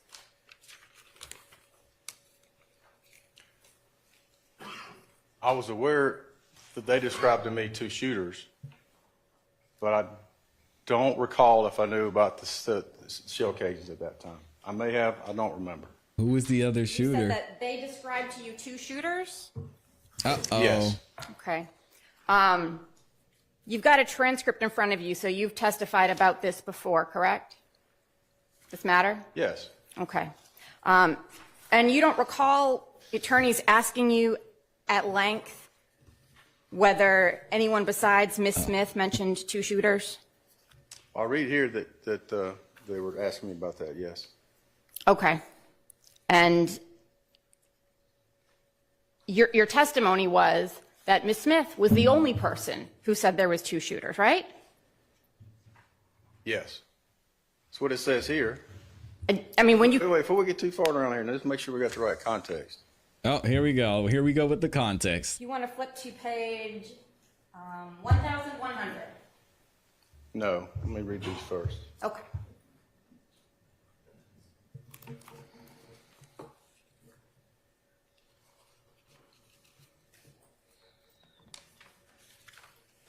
Two guns, not necessarily 2 shooters. That's true, but reasonable doubt, Mark. On page 1076, This is a great cross. as I recall, they were asking me about my interview with Ms. Mitchell, and I had mentioned to her that I had 2 sets of shell casings. They were trying to determine if she... Okay. Well, I don't need you to testify about what someone else was trying to do. So what I'm saying is context matters. You got him. In this particular instance, I was describing my interview with her, and in the process of the interview, when I was confronting her with the evidence, I told her that I had 2 sets of shell casings. Yes, I understand that.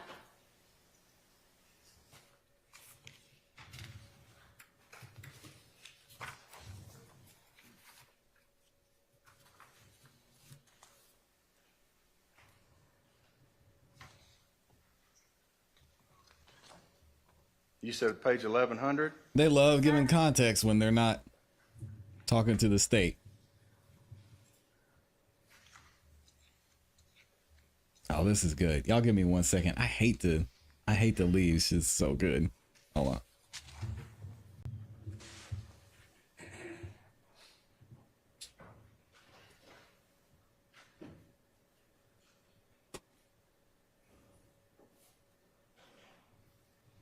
Okay. So having reviewed that page, Mariah was the only person who said there was 2 shooters, right? According to that transcript, yes, ma'am. That was your sworn testimony under oath, right? That's what I said. Yes. All right, so that was the truth that you said it then, right? Yes.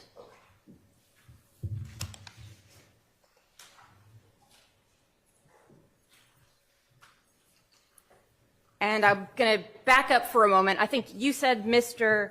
Mitchell and Uten, they told you about not 7.62, but a weapon which would have fired larger shells. Is that right? Yeah, they described a long gun coming out of the breezeway. Yes. Okay. And when you were speaking with them, that was not consistent with the scene as you had seen it, right? Again, I don't remember exactly when I got all the information about the shell casings. So at that point, I was getting his statement, and I took it as he gave it to me. Did you not previously testify? He don't remember. About shell casings? I did not know about it when I interviewed Mitchell and Uten. Okay, well, if my recollection was that then, I don't remember that now. If I didn't know about the shell casings then, if that's what I said, then that's what I said. Okay. Uh-oh. But you didn't confront them with what at that time would have been their testimony inconsistent with the scene, right? No. Okay. And they both told you one shooter.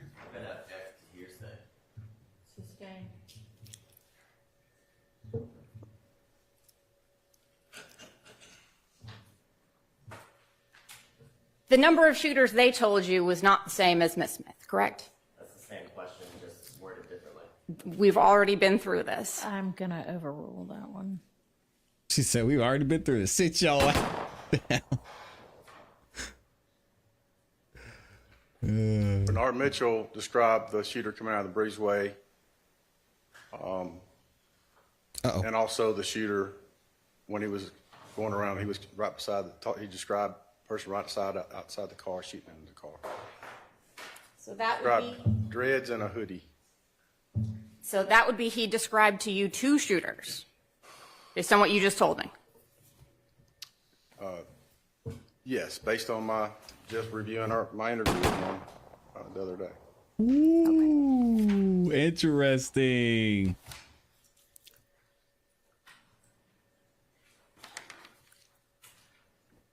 Oh my.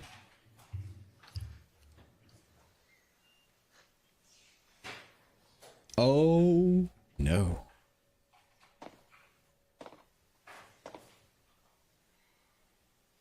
Is that man in jail for something he didn't do? All right, I'm gonna have you take, so. Dang. You don't recall testifying that Mr. Mitchell actually never said anything about two shooters? I got a sneaking suspicion you're going to show me that I did, but as I sit here, I don't recall it. You were able to review your interview with him, correct? Yes, I did. Okay. You still have that transcript in front of you?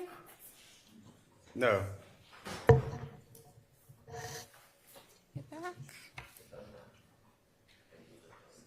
Yeah, Was this it? Yes, sir. Oh, okay. that's true, Mark. Two different shell calibers did not mean we cannot. You could take a Have look and see if that more helps than refresh two your guns. recollection about whether he told you there Three were guys two with an AK shooters. who shoot 5 rounds each. Yeah, that's true. It may or may not refresh his recollection, but I'm going to object again to hearsay with Mr. Mitchell. I'm going to object to hearsay. This is impeachment of what the officer previously said. Come on, man. What the heck? I'll let you ask about whatever he previously said. Obviously. Do you have a page or Not an hearsay. area that I need to look through? Exactly. It's a long interview. No, sir. Ooh, she said take How your many pages time. are we talking about?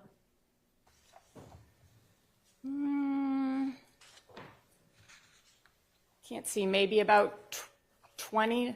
I can't see if that's right. It could be more. You know what? We can come back to it. We'll probably have a break and you can take a look and get back to me. Okay, sure. Cool.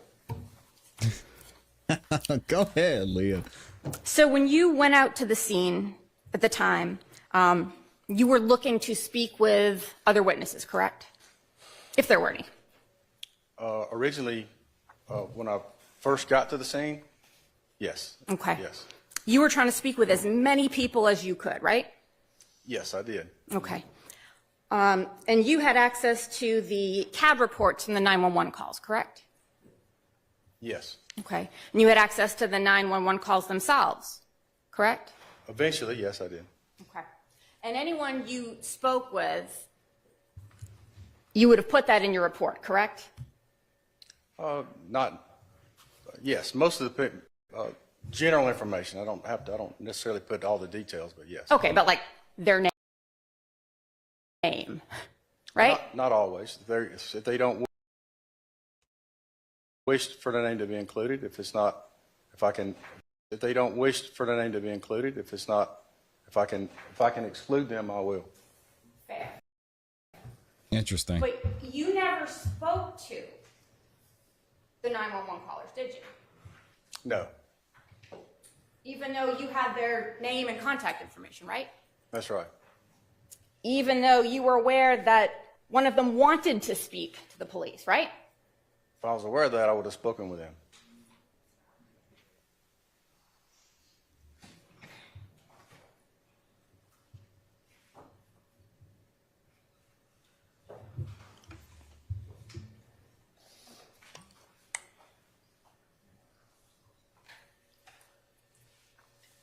Man, y'all are killing this guy in the chat.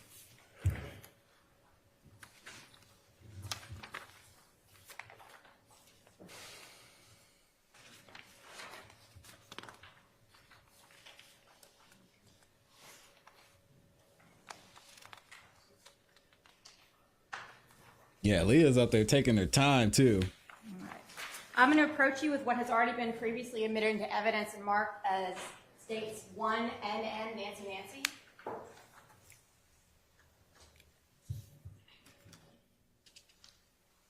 Okay. Okay. And that is one of the CAB reports you've reviewed, correct? It appears to be a CAD report from the case. I can't say I reviewed it, but this seemed to be from the case, yes. So you didn't review the CABs, or you did? Well, I look at it, I verify that it's got the right address on there, and if there's any information as the case progresses, and if I need to get back in touch with anybody like a 911 caller, I would do that. Okay. So you didn't see the... And I would use the CAD report to get that number. Ashley, that's Okay. crazy. In this particular case, I didn't see the instance to it. I didn't need it. Ashley says Santa getting flamed. You didn't need to see the person who wanted to speak with you? I wasn't aware of that person. So you didn't review the CAB? I looked at the front page. I didn't read every word. No, ma'am. Okay. And so you didn't listen to the 911 calls? No. Okay.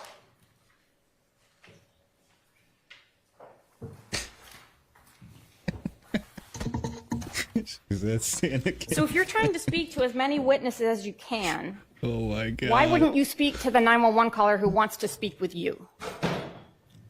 Again, I didn't get the word that they wanted to speak with me, or I would have. My plate was pretty full. I talked to a lot of people when I did a lot of work that day. Oh, okay. You're too busy. Oh, Yes, I Leah, would. get him, Leah. Okay. Leah being passive aggressive. I like it. We need to see more of Leah. She's killing Santa. So when Oh my God. Mr. Mitchell and Mr. Uten, no, let me back up. The photos of the 7.62 shells, you didn't take those, correct? I did not. Okay. Were they just sent to you? Is that right? Yeah, they were included with the report, yes. Okay. And so is it from those photos you pieced together? Let's see the exhibits. Come on, stay on the mic, Leah. NN that you've drawn a line on? We want to hear this. Sure. Thank you.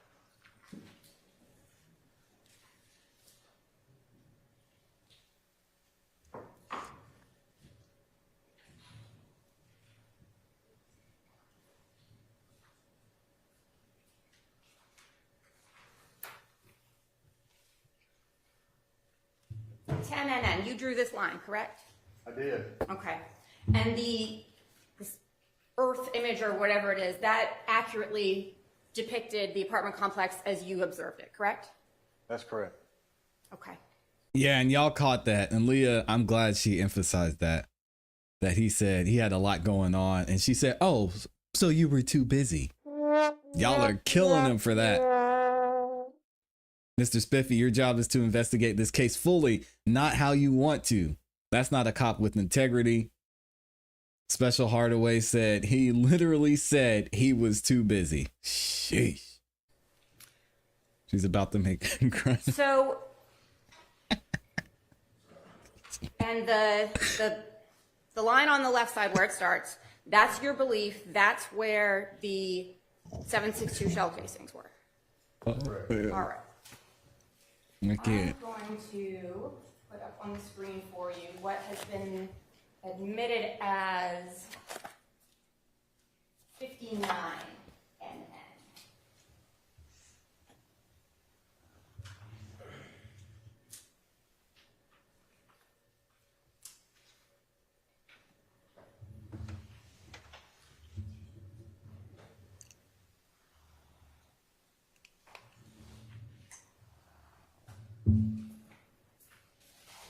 And you know, for those of you out there who are pro the state in this case, let me say one thing, put everything aside.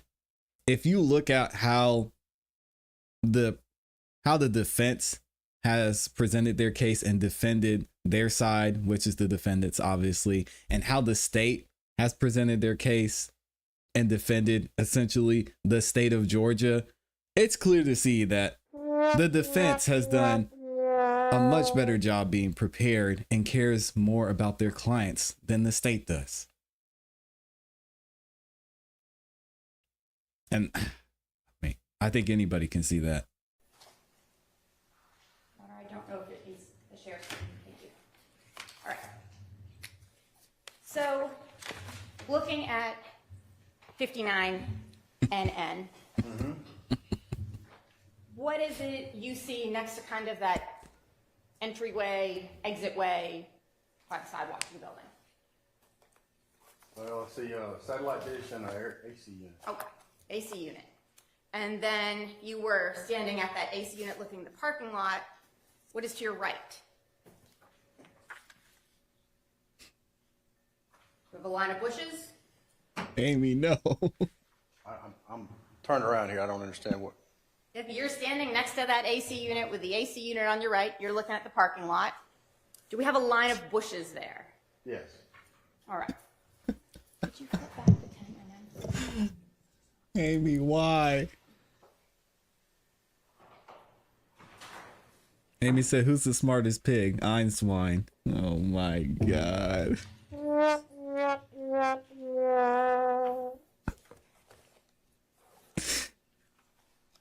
Help me, Lord. So looking at 10 NN, officer, you said it was consistent. What happened to that line of bushes? They're not there. Okay, what happened to the AC unit? It's not there.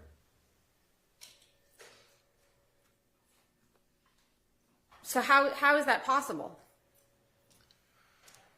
Well, when I got the information from the officer, I memorialized what he told me, what he found. He said it's by the Y building.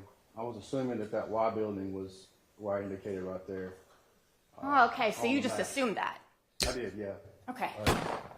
In the same complex, the picture with the shell casings is in the same complex. This, I think it's in the next building back in that little courtyard.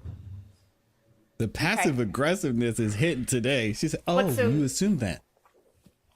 You didn't go out to the scene and see where those 7.62 casings were, right? I've said that a couple times. So you can't say for sure, actually, that 10 NN is even where those were found, right? That's correct. Okay.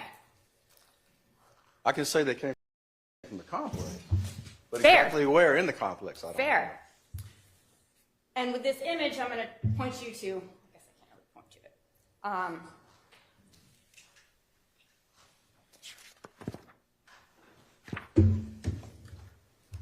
That corner right there, right? Yes. That's where Ms. Smith indicated one of the shooters would be, correct? How we can't I don't see. recall that. Where do you recall she said the shooters were? She said, if my recollection is correct, she saw somebody walking out of the breezeway. Here? Yes. I believe, yes. Okay. So all those casings should be right there. Yeah, but the buildings are very similar in design, and there's two sets. So there's breezeway that goes through both sets of buildings. Oh, okay. And I know Leah's cooking right now, but shout out to Rodney in the building. Y'all see him in the chat. Just dropped the 100 bomb on Cash App. Sheesh. Thank you for the love, Rodney. I appreciate you, man. Oh my goodness. You did not have to do that, sir. Thank you for the love and support, for keeping the lights on here on the Music Morning Show. Good gosh. All right, Leah, let me let Leah finish cooking. Goodness. They're very similar, so it's easily confused, is what I'm saying, as far as locations, because the buildings look very similar. okay. So you may have been easily confused, right? I was confused, yes. Okay. Santa Claus not coming this year, y'all. He got cooked in the YSL trial. No presents for the kids. And Miss Smith, Hey. during the earlier parts of her interview, she had only talked about one shooter, right?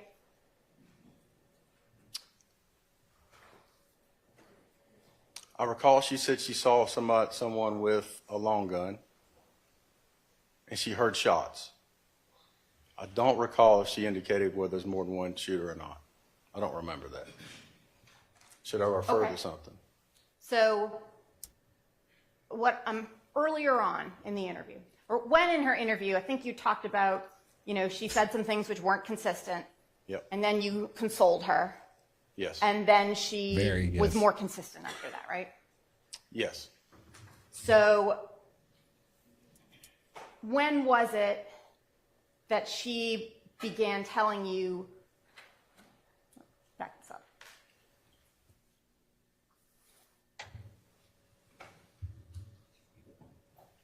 You got it, Leah. At what point between those did she go from one shooter to two shooters?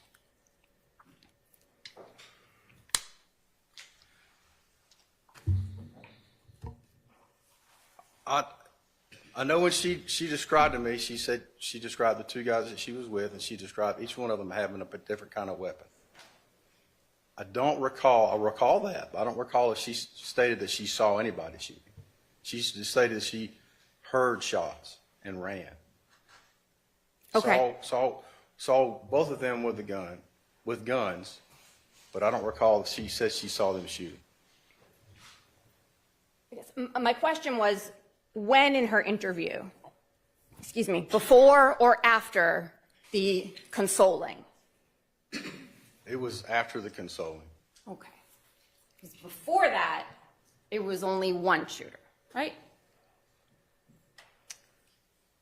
I knew that story she was telling me was crap, so I really wasn't paying much attention to it.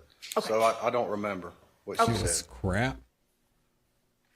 And it was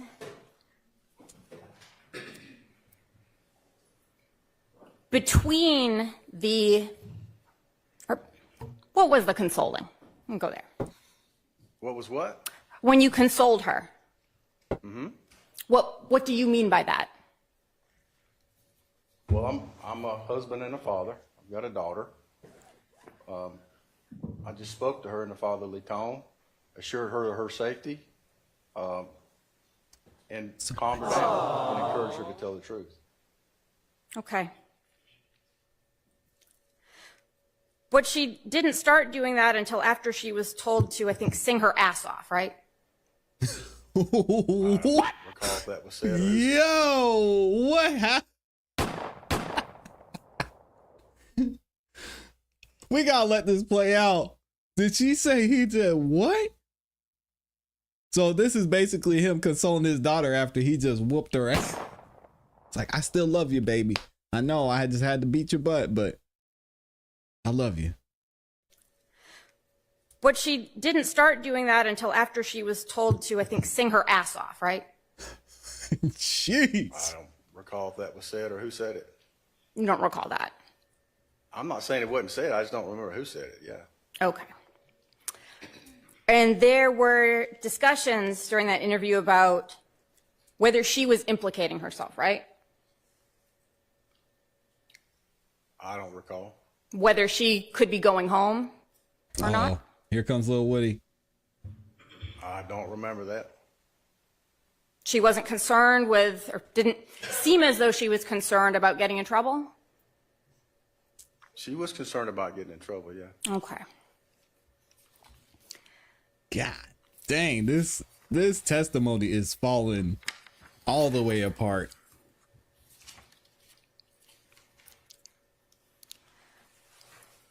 And so I want to back it up. She came in, she's telling you a bunch of things, they're not adding up. You console her, and then she is telling you something consistent with the evidence, right? Yes. Okay. But that part didn't happen until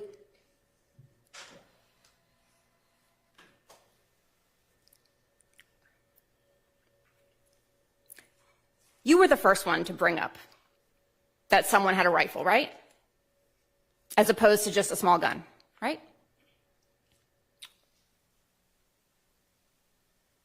I indicated that there were two types of shell casings, a rifle round and a small caliber. Okay. So he implied Before that, she had not described two types of rounds, correct? Like I said, I haven't seen that interview in quite a while. I do not recall. Okay. You're the one who brought up a second person there to ambush, right? I described two types of shell casings indicating that it was two shooters, yes. Implication there is there's two shooters. Okay. So you made that implication, and then we Yes. had two shooters, right? He did. He implied a lot. What more did you do to confirm what she was telling you? Oh, he's a Fulton County police officer. We know the answer to that. Not a dang thing. And what, do you have an example that you'd like me to answer? Because she told me a lot. Right.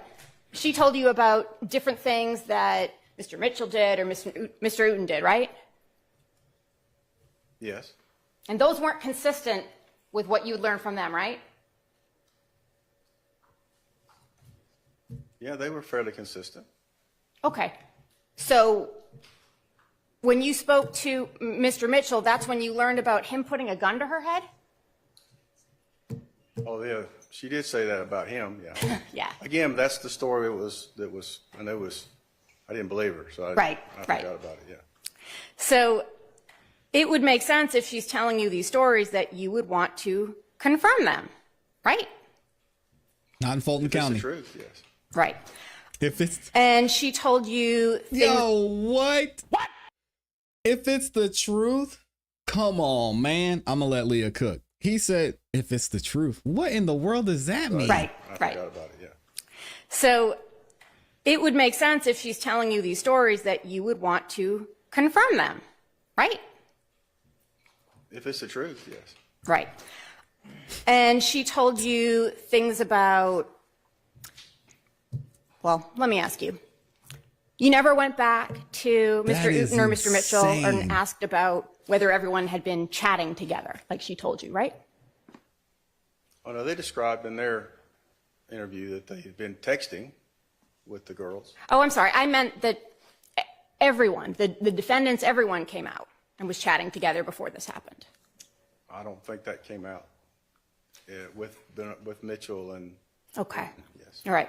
So they didn't say it, she did, but you didn't go back and say, hey, this witness told me this. Nope. No. Okay. This is nasty. work. And you didn't go back and look Somebody at get Amy her out of here. Instagram records, right? Dang. I don't think so, no. So you couldn't confirm whether she said she'd been talking to the victim every day, right? Bless you, the victim. No, I didn't. Okay. You could have though, right? Because you said you got her records or you ordered them. did a warrant for him? Yes. Okay. And she told you about a specific type of van that Mr. Ryan's mother drove, correct? Yes. You didn't go check and see if she actually had a van like that, did you? Yes. You did? Yes. And that's in your report? I don't think so, but I did do it.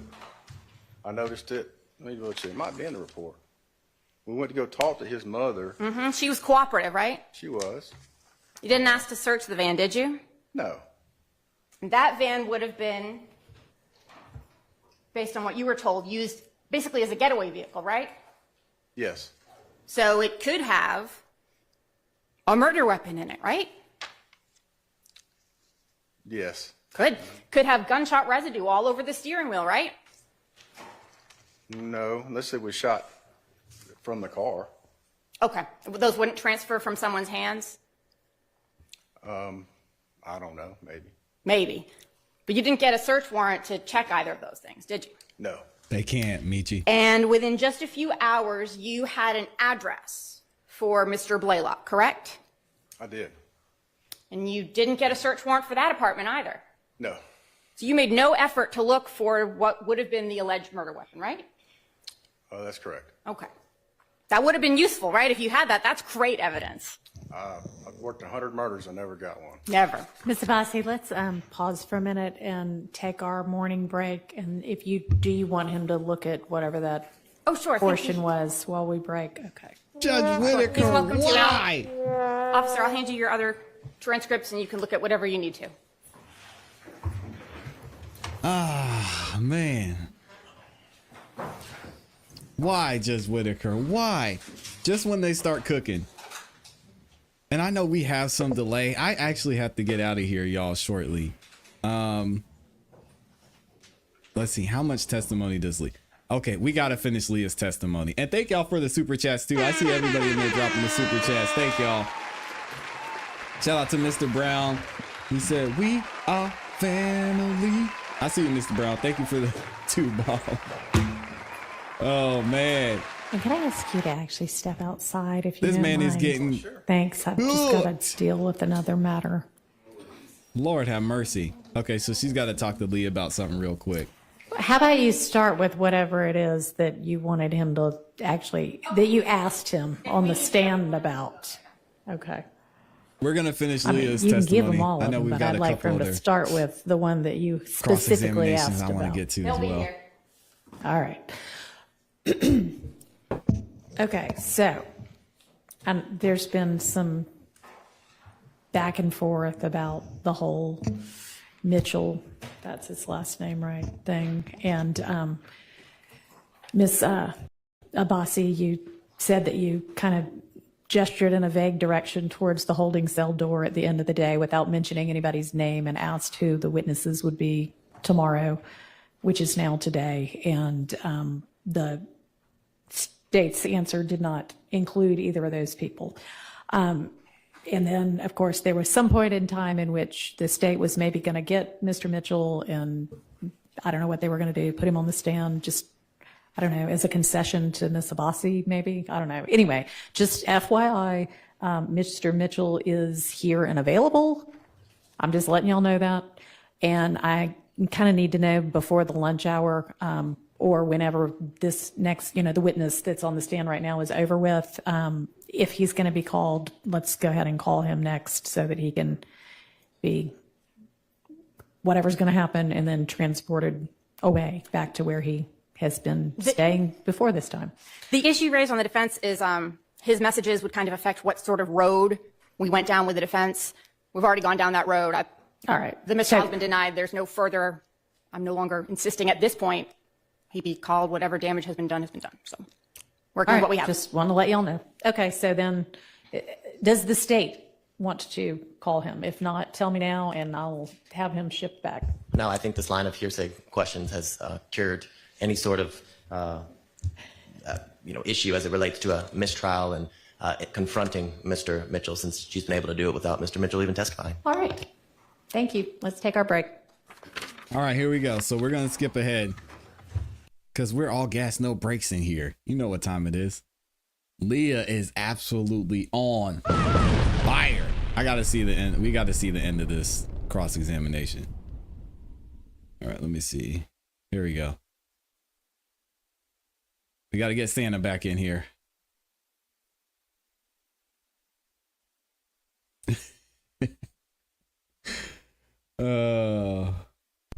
Thank you, Ashley. What were the warrants you took out for Mr. Ryan? What were the warrants?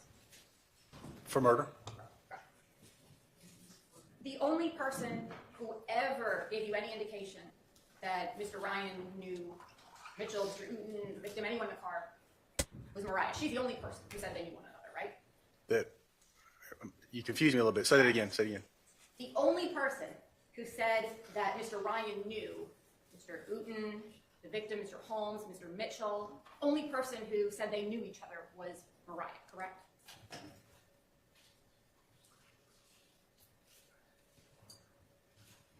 I don't recall that. Did you look at your interview? Well, I'll be honest with you, I did, but I forgot what you asked me for to be looking for in there. Okay. Did you do your homework? Get him, Leah. Maybe it's a question. Ask me each person at a time. So, Mariah, you're saying Mariah said she knew Mitchell. Thank you, Mariah Amy. told you, was the only Mariah indicated, whether through this or something else, Mr. Ryan had some contact, knew the existence of Mr. Uten, Mr. Mitchell, Mr. Holmes, right? You never went to any of them and said, hey, do you know this guy? No. Okay. And they never, gave you any names, saying, I think it was this person, or I have a problem with this, nothing. They who? Mr. Mitchell and Mr. Uten. They said they did not know who shot them. Had no idea. That's correct. And didn't ask them if they, had any problems with Mr. Ryan or Mr. Blaylock, right? Yeah, they said, yeah, they're correct. Yeah. Okay. And Mariah, she never told you anything about being locked in a basement, did she? I don't recall that, no. Okay. And she didn't tell you anything about Mr. Blaylock attacking her, did she? Other than when Mr. Blaylock. Oh, no. Okay. No, not that I remember. All right. And so based on the evidence you had, the person who fired the 7.62 was tall, right? He was described as being tall, I believe. Just All a right. second. Let me double check it. Just a second.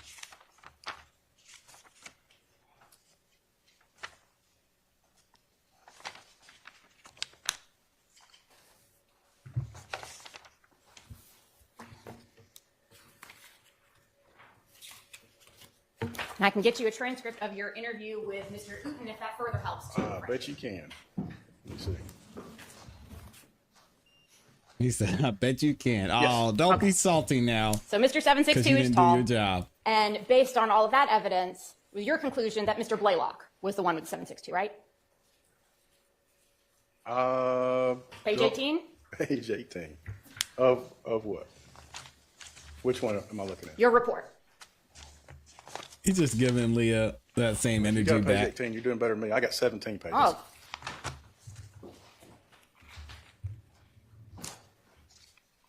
Okay, wow. You got more than me.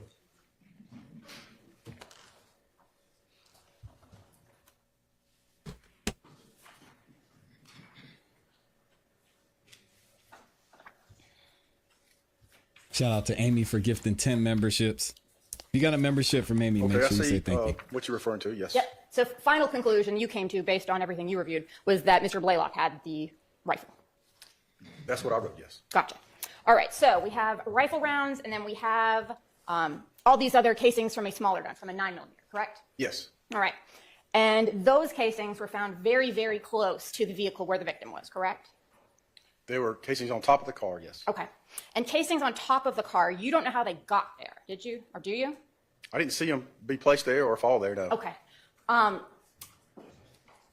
Did you speak to the EMS, the emergency services people who would have been there responding? They were gone when I got there. Okay. So you're not sure whether they had to move anything to get to Mr. Holmes? It was obvious that the hat we found on top of the car was placed there by someone. Right. I don't know who. But I guess it's plausible that somebody would say, hey, there's a shell casing, let's put it on top of the car. Yeah, so they wouldn't want to lose it. Don't know why they do that, but yeah. Okay. So you discussed with Mr. Mitchell and Mr. Uten whether they had guns, correct? Yes. They both had guns, right? Yes. And you never asked them if they shot, did you?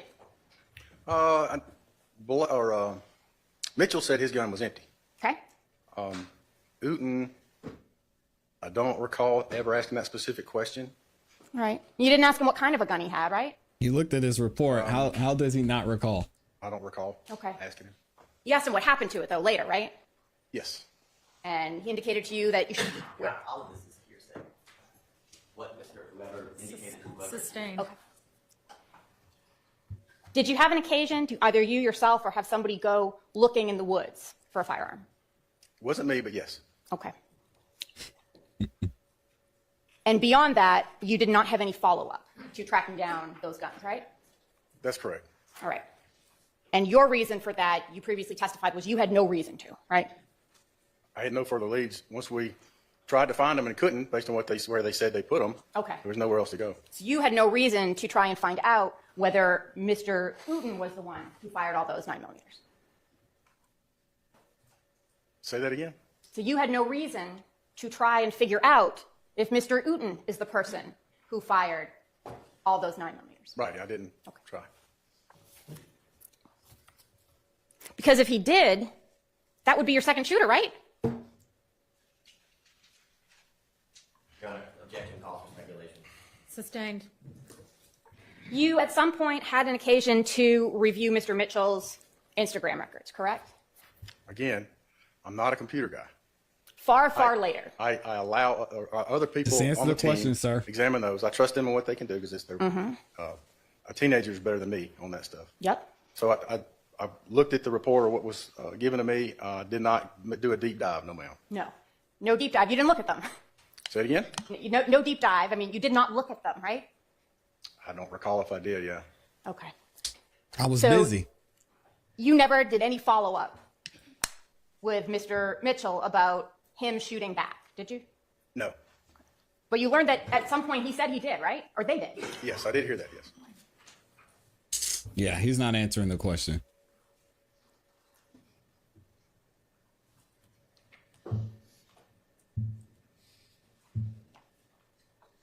Thank you, Detective. Oh, you're welcome. You need to give this stuff back? Are there That's all yours. You're welcome. other defense counsel with questions for this witness?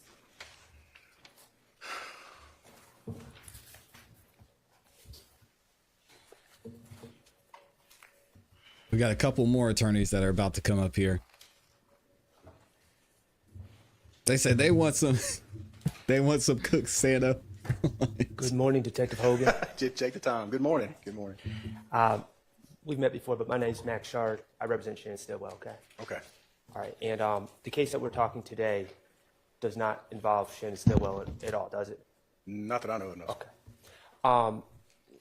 I just wanted to ask you one question on Cross. You were asked about I wonder why testing Max is a up there. car, the inside of a car for gunshot residue. Right, yeah. And you responded that it would not make any sense to do so unless a gun was shot from that car, correct? That would be the most obvious reason to do so, yes. Okay, We tested so for that. if a gun is shot from inside a car, if your investigation leads you to believe that a gun was shot from inside a car, you certainly would test for gunshot residue, correct? If there was any question that a gun was used inside the car, so if there's an allegation that it was, and Yep. there was reason to believe that it wasn't, we needed to prove that a gun was used in the car, then certainly we should process it inside the car for gunshot residue. Okay, when you say process inside the car for gunshot residue, what does that mean? Well, we asked the ID unit. I've watched them do it several times. They have a Q-tip, and they swab areas, and they preserve that Q-tip, which gets sent to the GBI crime lab. And then they do their analysis, their whiz bank stuff over there to say if there's any presence of gunpowder, I guess is what it is. And we're talking about microscopic particles, Yeah, right? if you shoot a weapon anywhere, if somebody shot in here, the residue would be however tiny, microscopic, but it would be here on everybody, everywhere. Yeah, It would go all over. yeah, it goes everywhere. Okay, and you would ask the collection team we'll say, to the crime scene technicians, I guess is the formal term, correct? Yes. You would ask them to collect from the different areas within the car. That's correct. Are there any specific areas that you would have them focus on? I generally let them do their job. They know more about that stuff than me. I ask them to process it and I allow them to do it. Okay. So wherever areas they are. Another, the GBI has been a little more stringent on their testing of that. They're getting away from gunshot residue because of the fact it goes everywhere. It doesn't really prove anything. Okay, so the concern when they're going away from it is not that it gives false negatives, but it gives false positives. Right. So, for example, if you're a gunshot victim, you're obviously a gunshot victim. Guys that in the past I know have tried to test them for gunshot residue. Well, that's kind of silly because they are a gunshot victim. They're going to have gunshot residue on them. Allegedly. Also, the fact that if they're in a room such as this with other people, and somebody shoots, and then that person gets away, but somebody else is alleged to be the shooter. Well, if he was in the same room, he's going to have gunshot residue on him as well because it goes everywhere. So it sounds like what you're saying, if you get a positive result from gunshot residue, it may be unreliable for proving what you're intending it to prove. You don't necessarily have to be the shooter if you were in the room when the shot went off. But if you get it, but from what I'm understanding, if you get a negative, that's still a reliable result. It's just the positives can mean different things. Yes. All right, great. And in your experience at times, you said you defer to the experts on the collection method. Have you known them to remove different parts of a car for further testing for gunshot residue? Yes. Oh, sorry. Sustained.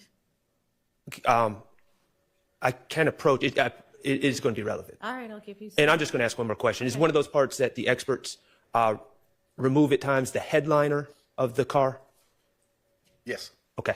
Thank you. No further questions. You're welcome. Any other defense? Go ahead.